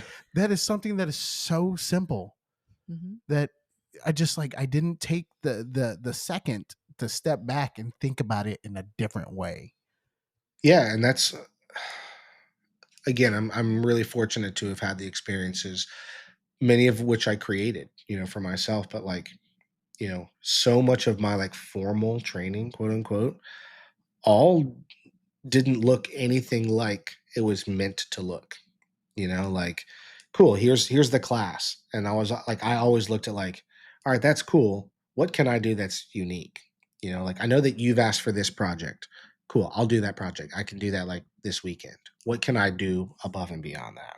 You know, and it was never like I want to go above and beyond just to like be the standout. It's just like, here's the one chance that I have to like learn from this experience. How can I max this out? And like let me scrape my knees now before I have to like pay my own rent, or whatever it is, right? Yeah. So to me, I think that that's such a um I think that's just such a healthy mindset to have. And if you can start to apply that to different areas in your life, I think that all of a sudden you might start just looking at things differently and looking at your own growth differently and looking at opportunities with other people differently, you know. Oh yeah. So we talked about this before we started the pod, but you have a young child, and how has becoming a dad kind of changed your approach and view of like the job? I think the best way that I know how to answer that, especially because you know, I've been I've been working really hard for a long time, at a lot of different things. And before I had a family, you know, I've had a partner for a long time, right? But like before I had like a baby, somebody who like couldn't feed themselves, I never understood when colleagues were like, my kid's sick, like I can't do this right now. There was always a part of me that was like, come on, man, like, like you could figure this out.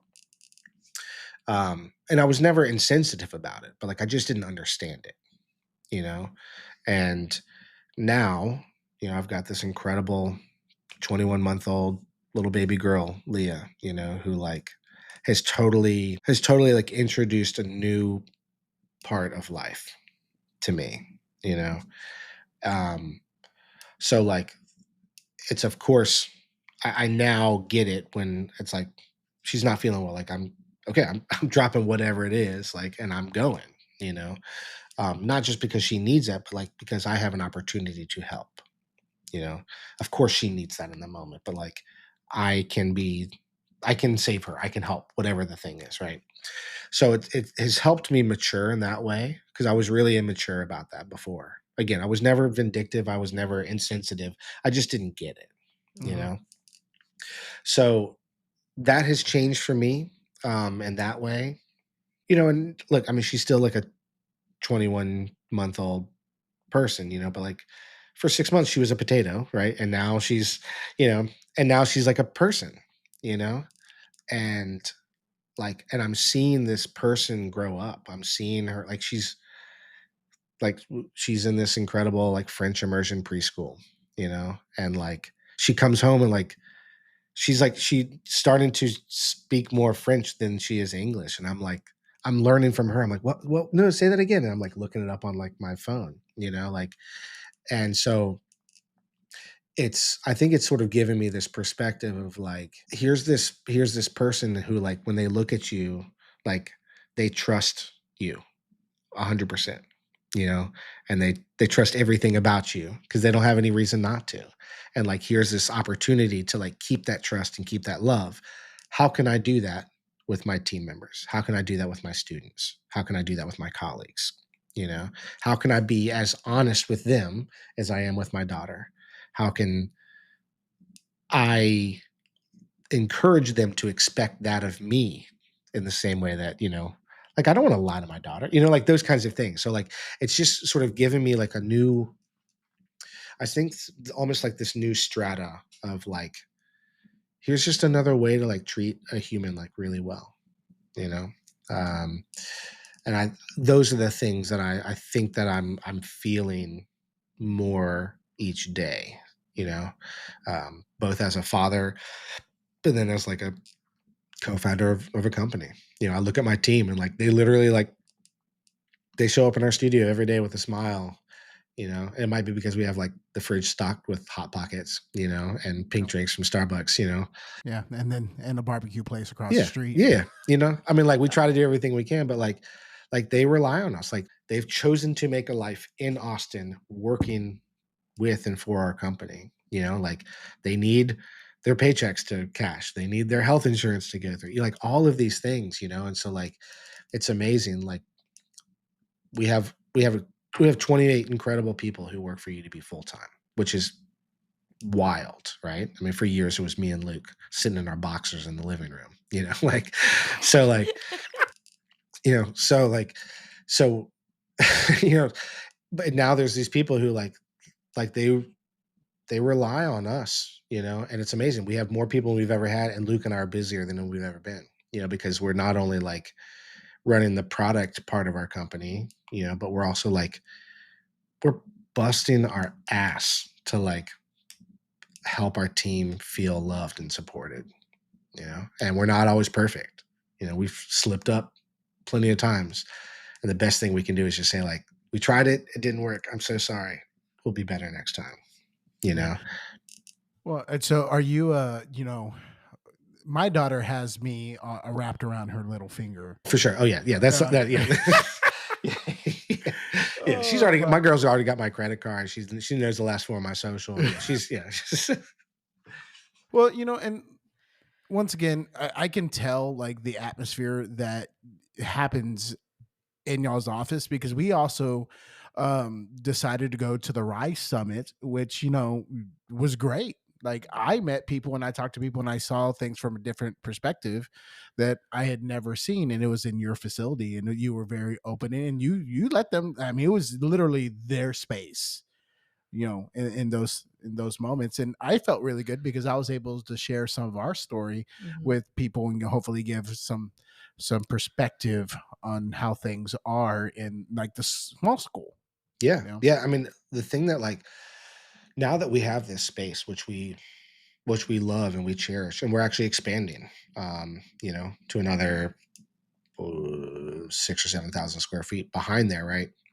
Like one of the longtime dreams of mine and Luke's is like, how cool would it be for like our community to have a space that's not like a hotel ballroom, you know? Like here's a spot that's like tailor made. It's built by the arts. I mean, everything that anything that exists on UDB side of her, like has literally been built by a marching band app. So like we haven't even like started to realize the potential with Beam and stridetv and this other thing that's soon coming out. So like we love it when people walk in and like, man, this is beautiful and it would be cool if, and we're like, yep.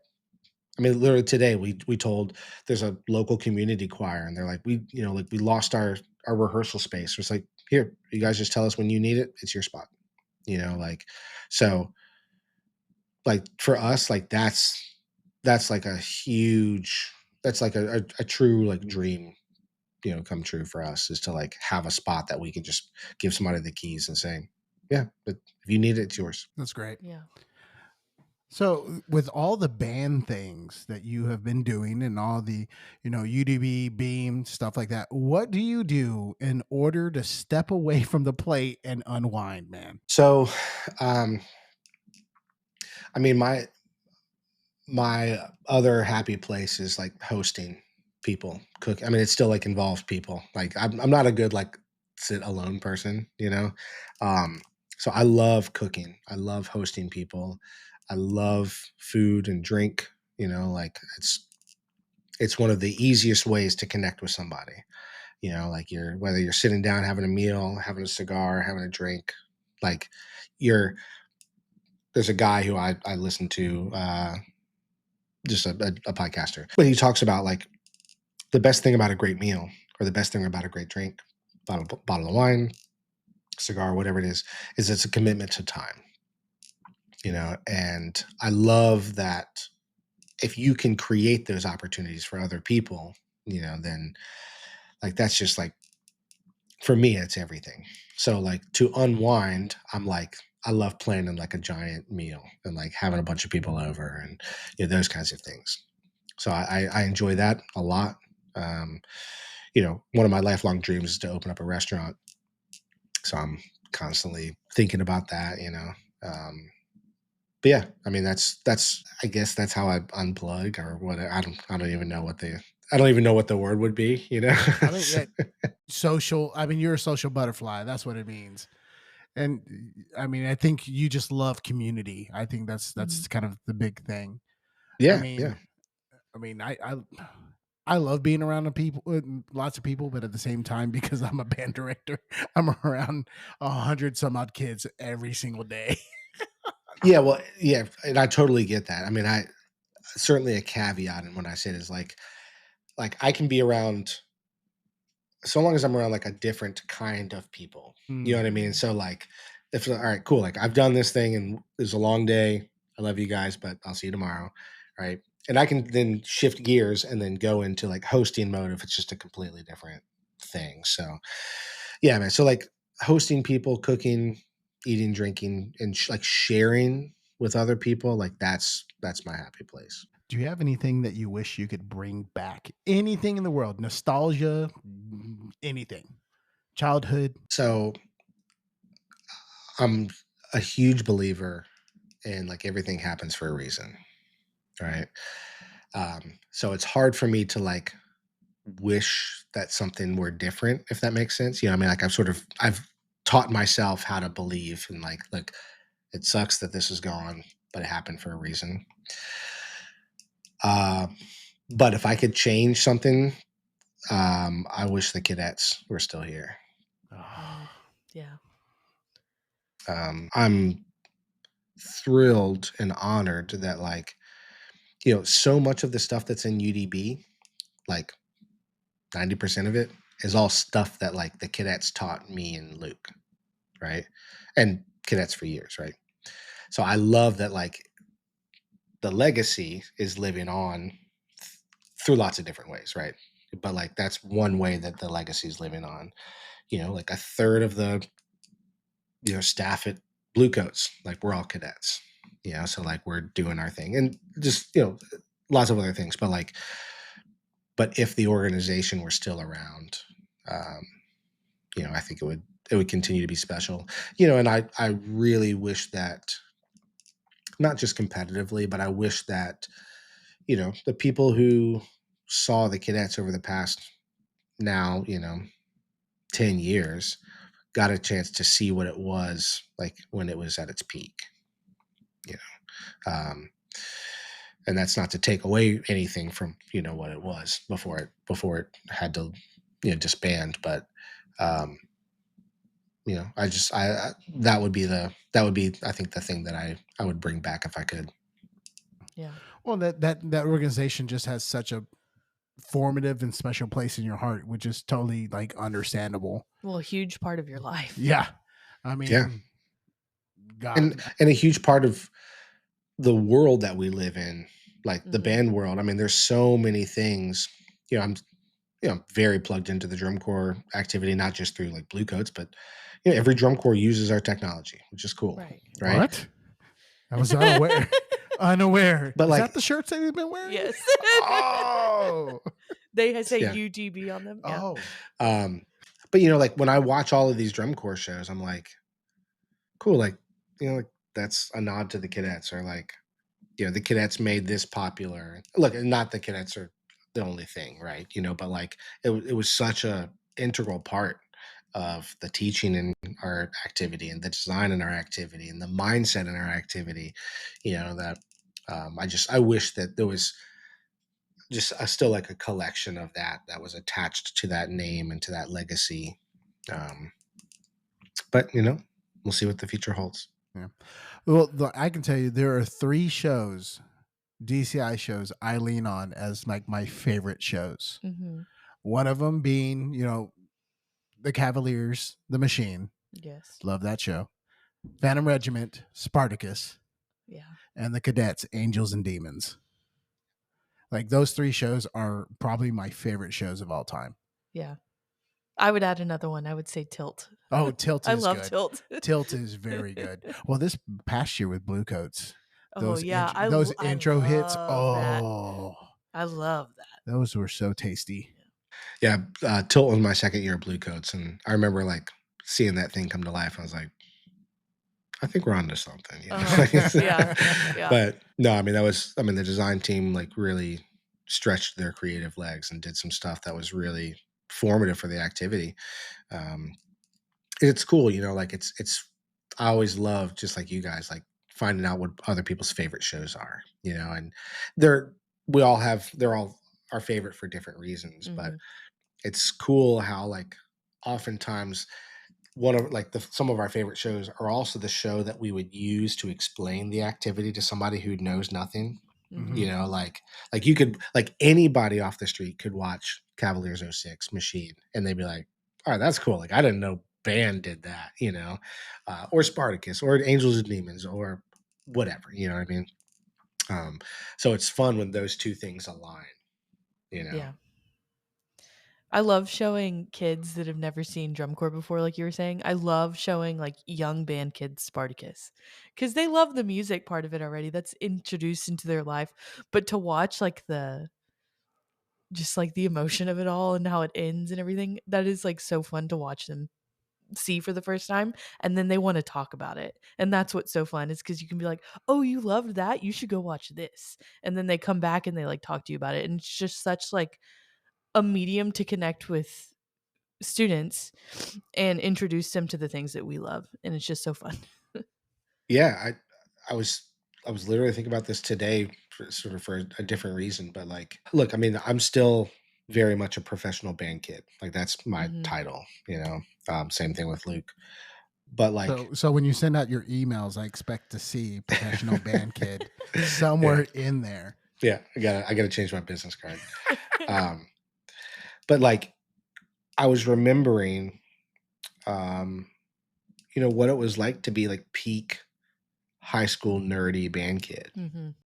Like, and you're like, on your playlist, like for me, like on my iPod at the time or my CD player, like was like 90%, like band slash drum corps music, and then like a little bit of like hip hop and Red Mhm. Hot Chili Peppers or whatever, like, um, but like just like you just lived band music, and like you were fanatical about these composers or this particular piece. And I was actually thinking today, um, about the piece that like was like sort of the first piece I ever like fell in love with. It was because it was so simple, but like it was really, really beautiful. But um, and I just remember like just when you're like peak band kid, man, like you show up and you're like, that's all you're doing. And I look and see like what, these kids are doing now, like, on TikTok or Instagram, and I see myself in them, of course. They just have way more bells and whistles than, I had when I was a band kid.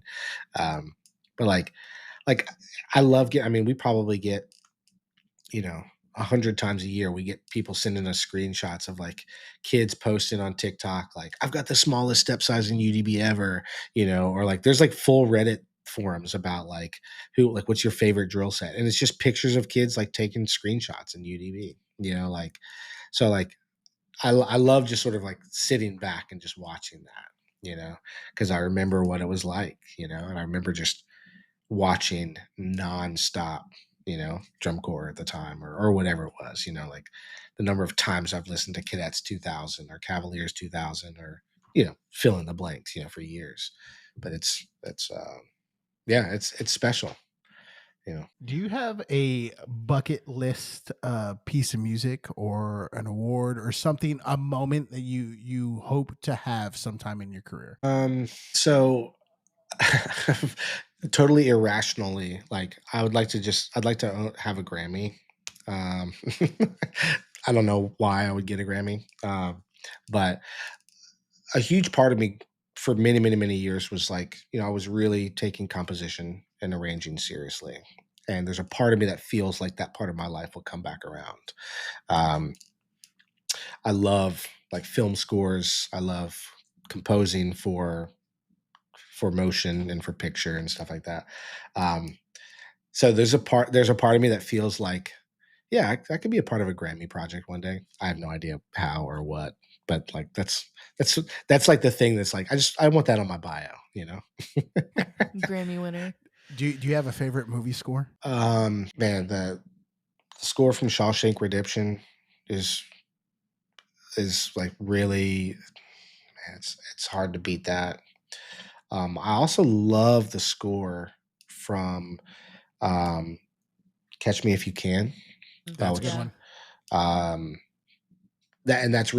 that's special to me for a lot of different reasons. But like, man, that's like legit music. Look, I mean, lots of movie scores are, but that's music that stands on its own.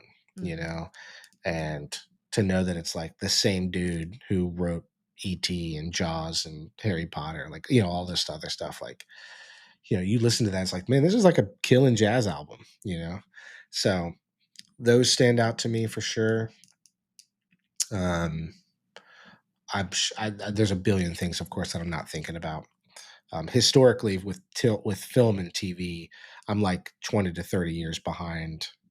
So like I'll eventually watch Frozen, or something else that like everybody else has watched for 20 years. Not that Frozen would be on that list, but maybe it would be. Who knows? We'll see. Yeah, it's good music. Yeah. Well, so one of my favorite scores is the score from Braveheart. Yeah, yeah. Braveheart's a good one, and then How to Train Your Dragon, Mm. Yeah, How to Train Your Dragon has really good like music. really good music. I don't know about the new one. I don't know I what think direction they went with that. I think they use a lot of the same It's stuff. pretty good. Yeah. Yeah. I'll tell you, anytime that I hear music from The Incredibles, I'm always Yes. I'm like, like killing, like those are some compositional chops, but also like, man, those players, Yeah. Yeah. Isn't Wayne Bergeron on that Yeah. track? yeah, And yeah, yeah. Oh yeah. I use a lot of because they have a lot of studio videos of that, and I like to show those to kids because yeah, it's real fun, for and they sure. enjoy that. Yeah. Yeah. So if it wasn't banned, what would have it been? Sort of a difficult answer because if I go back to where I was, like the school that I was at and what it offered, like I had a pretty good educational experience, but there wasn't like a ton of other stuff. Like they didn't have like a killing like creative arts program or like entrepreneurship program or like digital media. I mean, like we had classes, but there weren't programs. Um, so um, if band wasn't available to me, not just in school but in life, I would have probably gone down the entrepreneurship path even earlier, um, and probably even done the restaurant thing earlier. Hmm. Have you watched The Bear? I started it. I need to pick it back up. I know it's good. It's a show about food. I mean, like I'm like 80% of me is food. You know what I mean? So like, um, so I need to like, I need to, I need to watch it. One of the challenges for me is like, I only really watch stuff when I'm traveling. Now I travel a lot, right? But like, it has to be like, all right, this is a 3-hour flight, which means I can watch 3 1-hour episodes of something, cause like I don't really watch stuff at home. Like if like I have the TV on just cause I like that energy. I like knowing something's live. And during like football season, there's football on every day, every night, right? But Didn't you watch Burnt? Isn't that another one? That's a movie movie. I think. with Bradley Cooper? Yeah, I remember watching that movie, but it wasn't like a standout to me. I like The Bear a lot. I have not seen good reviews of the fourth season that just came out. Oh, the fourth season came out? Mhm. Oh, But the first, especially 2 seasons, are really yeah, good. they were really good. yeah, I mean, it's a show that, like I said, I mean, what I have seen, I've liked. I need to follow up on it more. It's hard for me to watch shows that are not like realistic. Of Yeah. course, that Or is Bluey. realistic. Yeah, I mean, like that's realistic, which is cool. Like I gravitate towards like if I'm gonna watch something, like I really enjoy documentaries. I also like like shows like like Entourage. Do you know that show? Oh Mhm. yeah. Like that's dope. Yeah, like I like Entourage a lot. I really got into Suits. Um, so stuff like that. Uh, Who's your favorite character in Entourage? I mean, Ari Gold, is like he's just like he's just always off the hinge. I mean, like so, he's cool. And the guy who plays Vince, I really liked him. He actually lives here in Austin. He has like think he's like maybe just like a hippie who lives in like he has like a farm out here.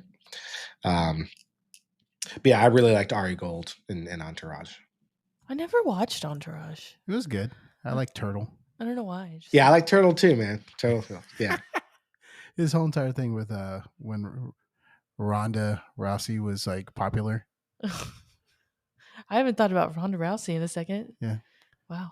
Yeah, there was a whole interaction in that show. That was pretty funny.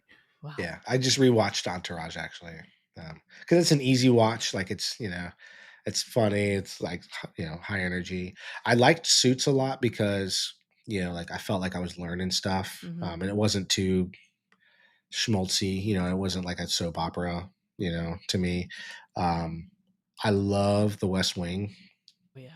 Like that's as good to me. That's as good as it gets. Me too. Like there's not better writing. There's not better acting.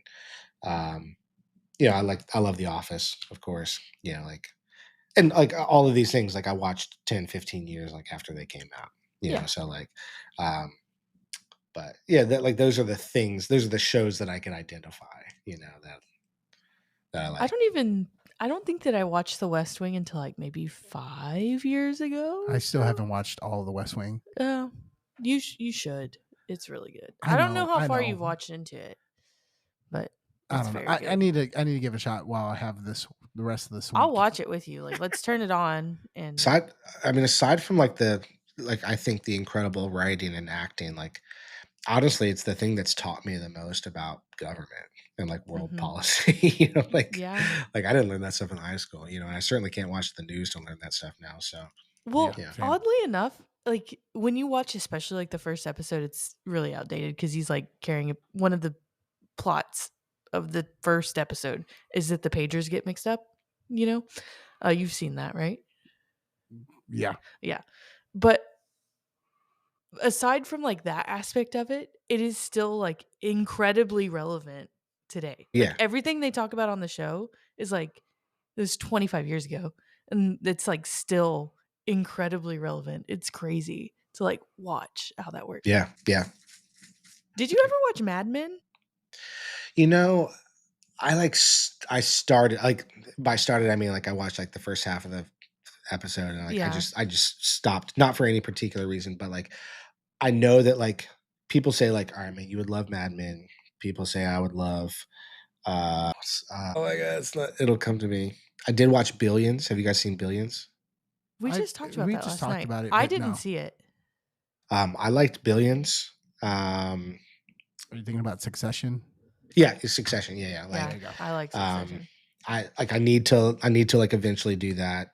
It'll probably take me like 10 years and then I'll be ready to Yeah. watch it. Jose hasn't watched all of Succession. He watched like a season and a half, and then he's not into it. I am. I Yeah, really like give me- Succession. Yeah. give me. Yeah. So you've already touched on this a little bit. So your guilty pleasure TV show, you said it was did you say American Idol? Heck I yeah. did. I did.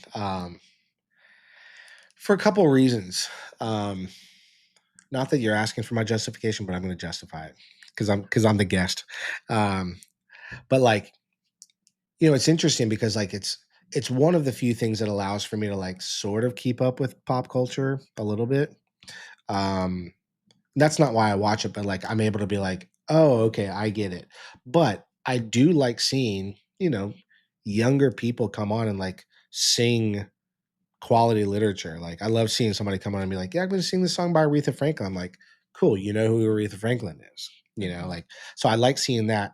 But it's also interesting to see the three judges or the clinicians that they bring in, but like mostly the three judges, not when they're doing like sort of the stock, like I'm going to be a judge thing, but like every once in a while you see them either offer up like a piece of information. I'm like, all right, that's quality. Like that's a great nugget, right? Or every once in a while, like, like there was something this past season where like Luke Bryan, who's one of the judges, he, like one of the singers was like, oh man, like I'm struggling with this thing. And Luke was like, cool, like what key do you want to do it in? All right, let me sing on guitar. Actually, let me sit down on piano. Like, and you get to see that like they're also legit musicians. They're not just like, pretty faces or whatever it is, So like that doesn't mean I listen to Luke Bryan or Katy Perry or whatever. But like, I mean, this is also like Lionel Richie. I mean, like Mm-hmm. he's like the sound of the past like 40 years is governed by like this guy's voice, And so like, Mm-hmm. so I'm able to like sort of detach myself from like the overall pizzazz of the thing, and I try to just sort of dive in on that a little bit, which is why, like I said earlier, it's tough for me to like. I don't love it when it like actually gets into the competition because to Mhm. me that's just a little too like glitz and glam. So I like seeing here's this kid, they show up, and here's this tune that they're just going to go out and sing in front of the world. Like because like look, I get it that like flute face off, doesn't have the same, ring to it. But like what if, what if that happened? What if our space had that, like baritone besties and like tuba tug of war, like whatever it is. But like somebody has figured out a way to make singing like Mm-hmm. our biggest pastime this giant success, like beyond just like the actual like pop side of it, so like so there's also like sort of this wonderment part of my brain where I'm like, okay, what's our version of that, Mm-hmm. you know I didn't. I just want to make Josh the biggest Katy Perry fan now. Was Katy Perry on American Idol? She is a judge.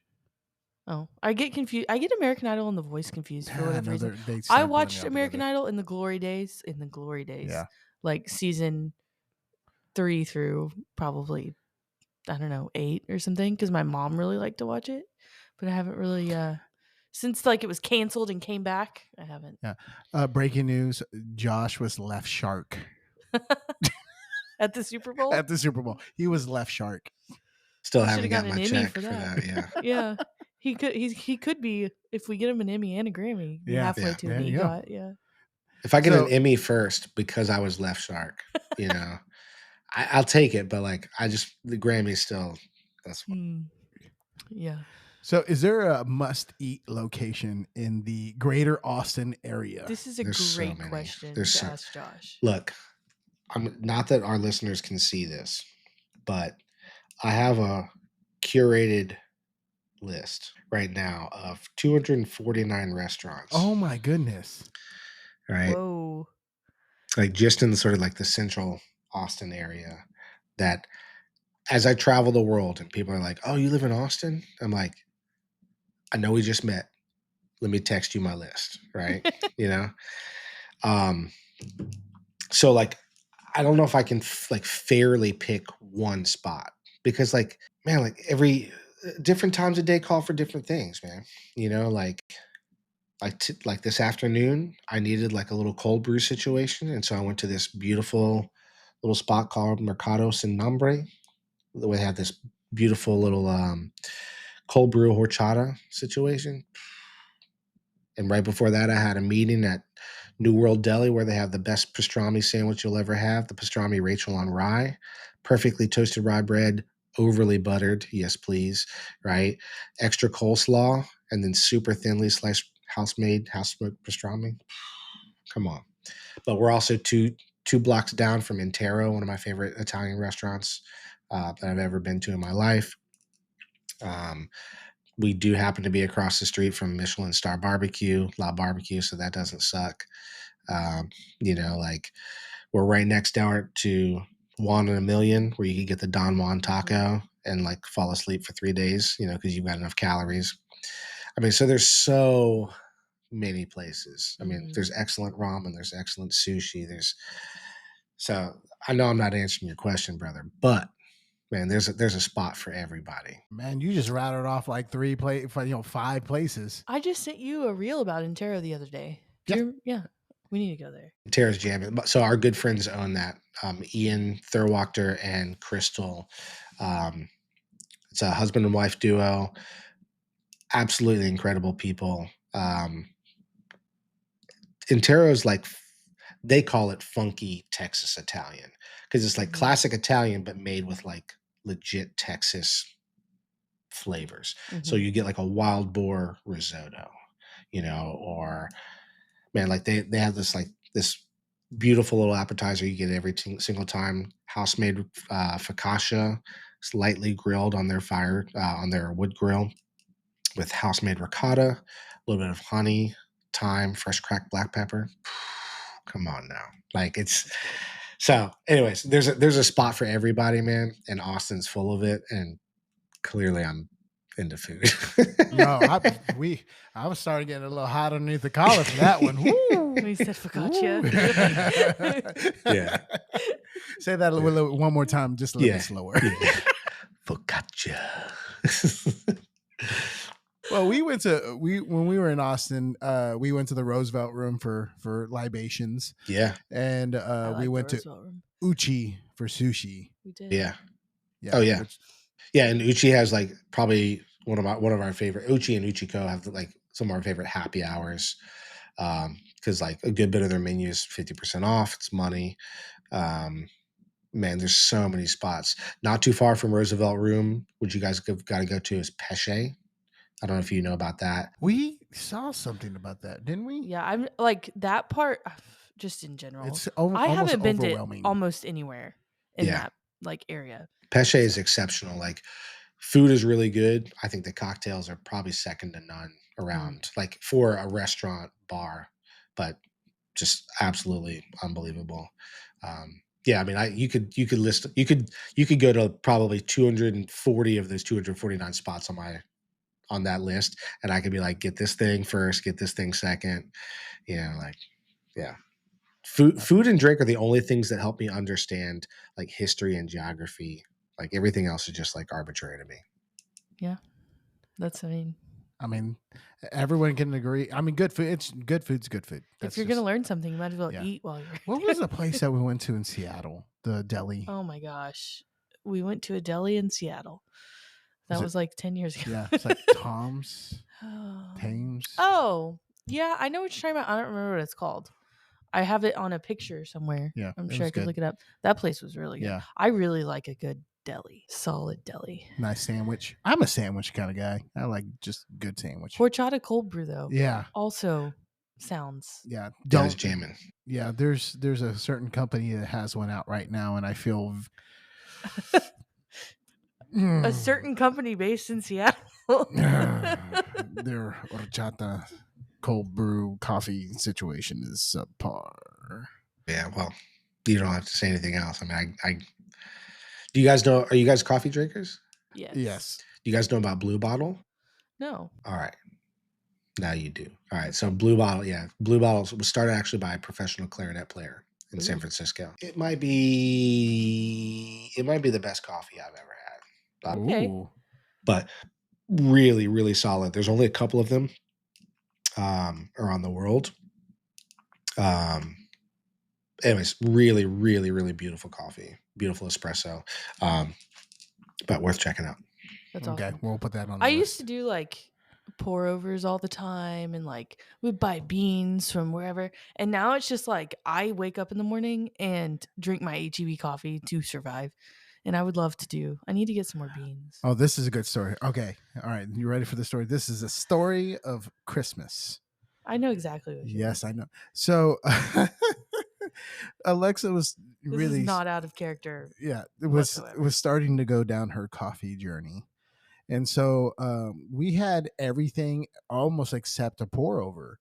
Like a Chemex. Yeah, like a Chemex. So I went ahead and for Christmas buy her this like Chemex, and it's a nice Chemex, and I brought her all the accessories, the whole entire kit and caboodle. And it's the day after Christmas. And I broke it. Like it wasn't even just like first use, I yeah, think like maybe she second had use. it on the Send counter. it back. Send it back. She had it on the counter, and she brought down a coffee mug from the cabinet and caught the corner of the Chemex and shattered it. Yeah. Yeah. It's par for the course. I wouldn't say that's the first time that's happened. Yeah. Well, for the Chemex, yes. Yeah. Well, For next everything, time you guys are in Austin, you got to go by Texas Coffee Traders, Okay. which is probably my favorite roastery here in Austin. But they're the place that provides most of the restaurants with their like custom blends and roasts around Austin. We should go. I would love to get back on the pour over grind. Yeah. I have all the stuff. I have like an AeroPress. I have a Chemex. I have kettle. I have skate. Like I have all the stuff. And I just like. Well, then we had children. I know. And now I just. I got a Chemex and I got kids. So yeah. Yeah. They unfortunately aren't on to pour overs yet. Not yet. Not yet. Not yet. Gosh, I have some quick fire questions that are never quite quick fire enough. Mhm. Okay. So, all right. Answer them as best as you can. Okay. What's your favorite rom-com? Oh, what's it called? Jesus Christ. It's the hardest question you've asked so far on the podcast. It's not my favorite, but it's what comes to mind. You've Got Mail. That's Good a solid answer. choice, though. Is pineapple acceptable on a pizza? Hell yeah. Is a taco a sandwich? No, a taco's a taco. Toilet paper over or under? Over for sure. Like if you put toilet paper under, like you're like living in the what part of that makes sense? Okay. Which Twix do you prefer, the left or the right? Never thought about it. Do you have a favorite soda? I'm not a big soda drinker, but if I need soda for caffeine, like a Mountain Dew does it for me. Oh, okay.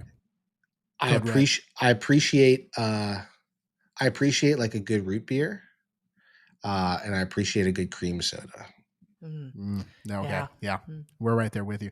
For our anniversary, Alexa bought me for Father's Day. We haven't had our anniversary. Sorry. Well, we celebrated already. Yeah. For Father's Day, she bought me a sampling of root beers from around like the US. That's cool. I'm It's here like for a 12-pack of like variety. Yeah, basically. That's cool. It's been good. Yeah. That's cool. Is a black belt and brown shoes acceptable? Yeah. Yeah.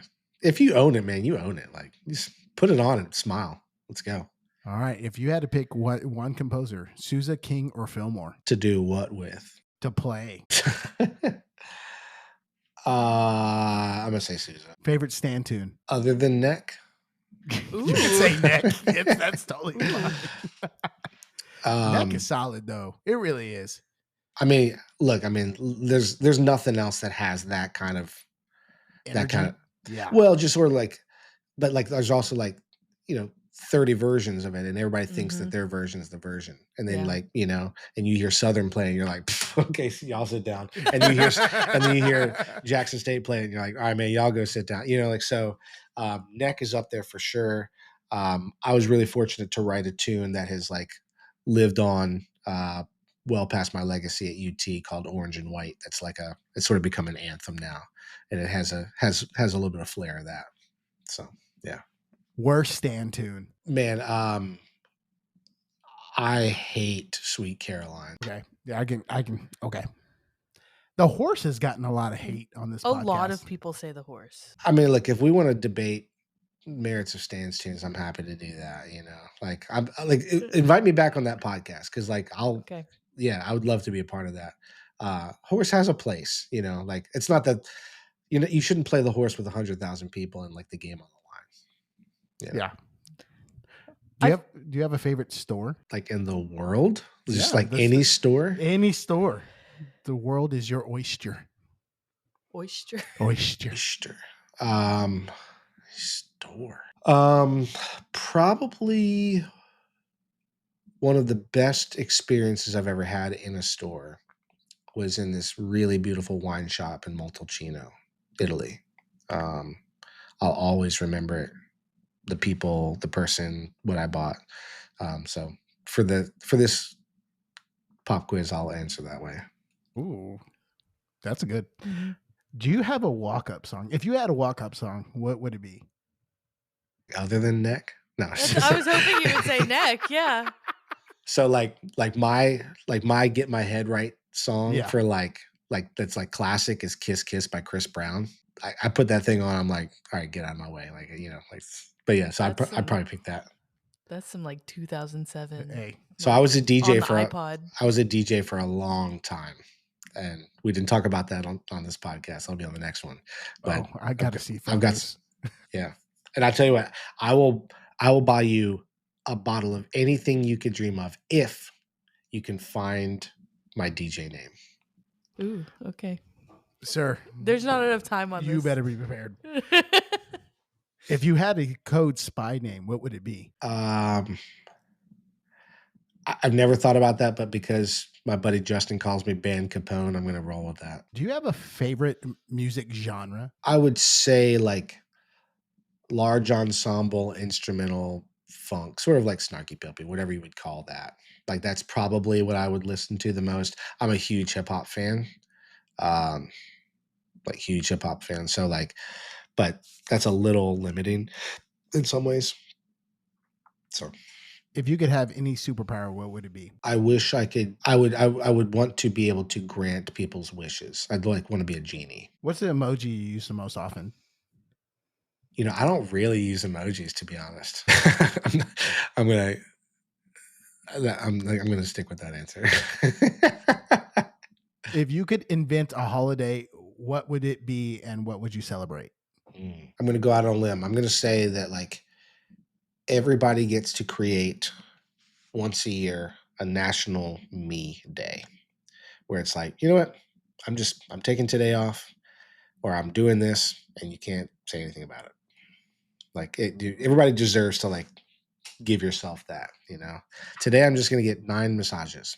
Today I'm going to eat at 9 different 3-star Michelin star places, like whatever it is, but I think should just be a day where like you get to call the shots. What's your favorite ice cream?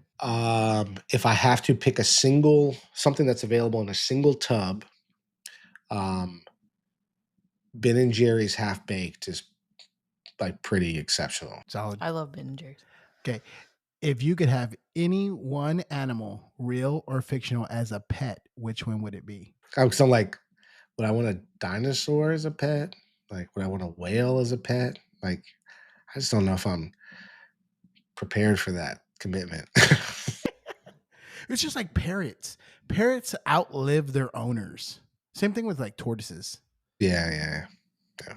It's like That's sad. Yeah, that tortoise is going to be 250 years old. Wasn't that one tortoise like responsible for like the repopulation of its like species? Yeah, they linked like I don't know what the number was.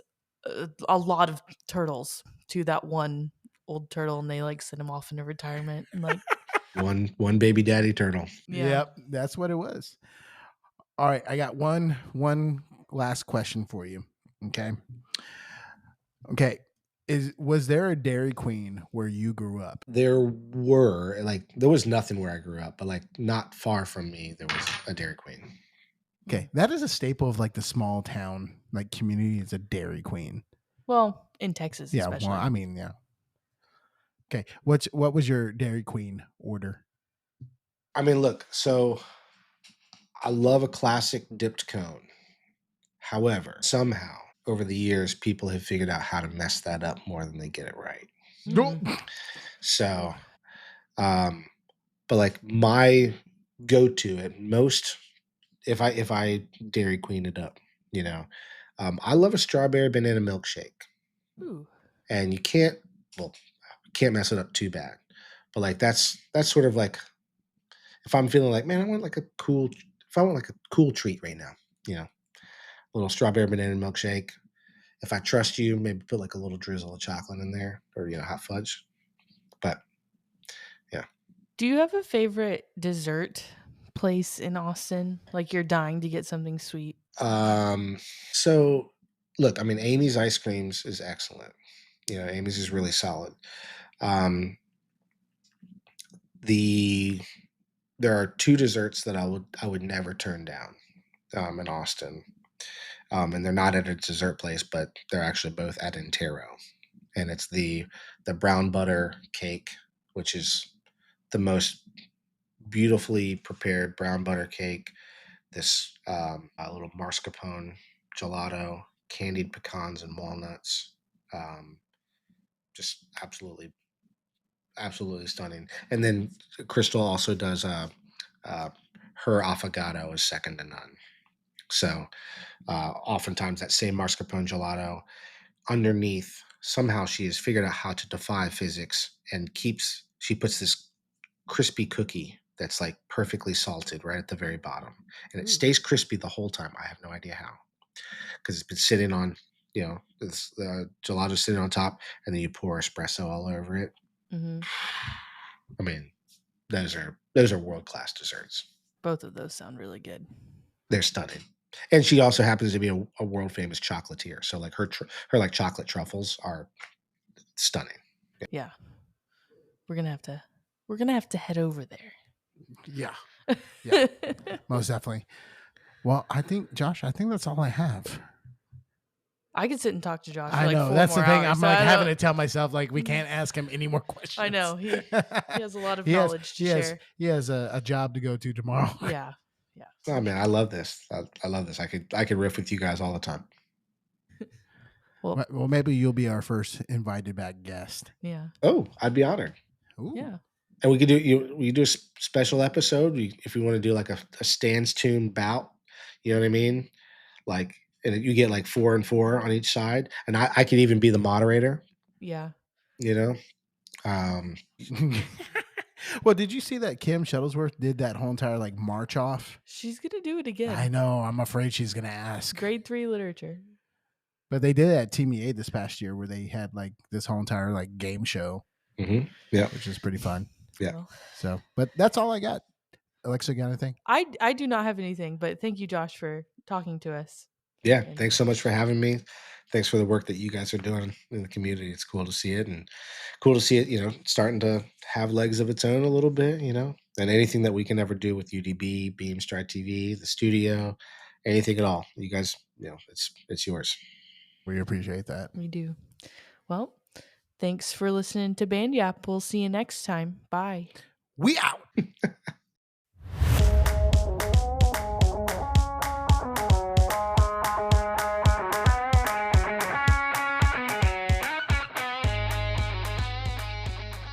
Don't forget, Fan Pledge is changing the game for band fundraising. Sean Murphy can help you ditch the product sales and still bring in record-breaking support for your program. And with the 10% guarantee, there's zero risk. Give Sean a call at 903-948-7348 to get started. One more time, 903-948-7348. Fan Pledge, fundraising that actually works.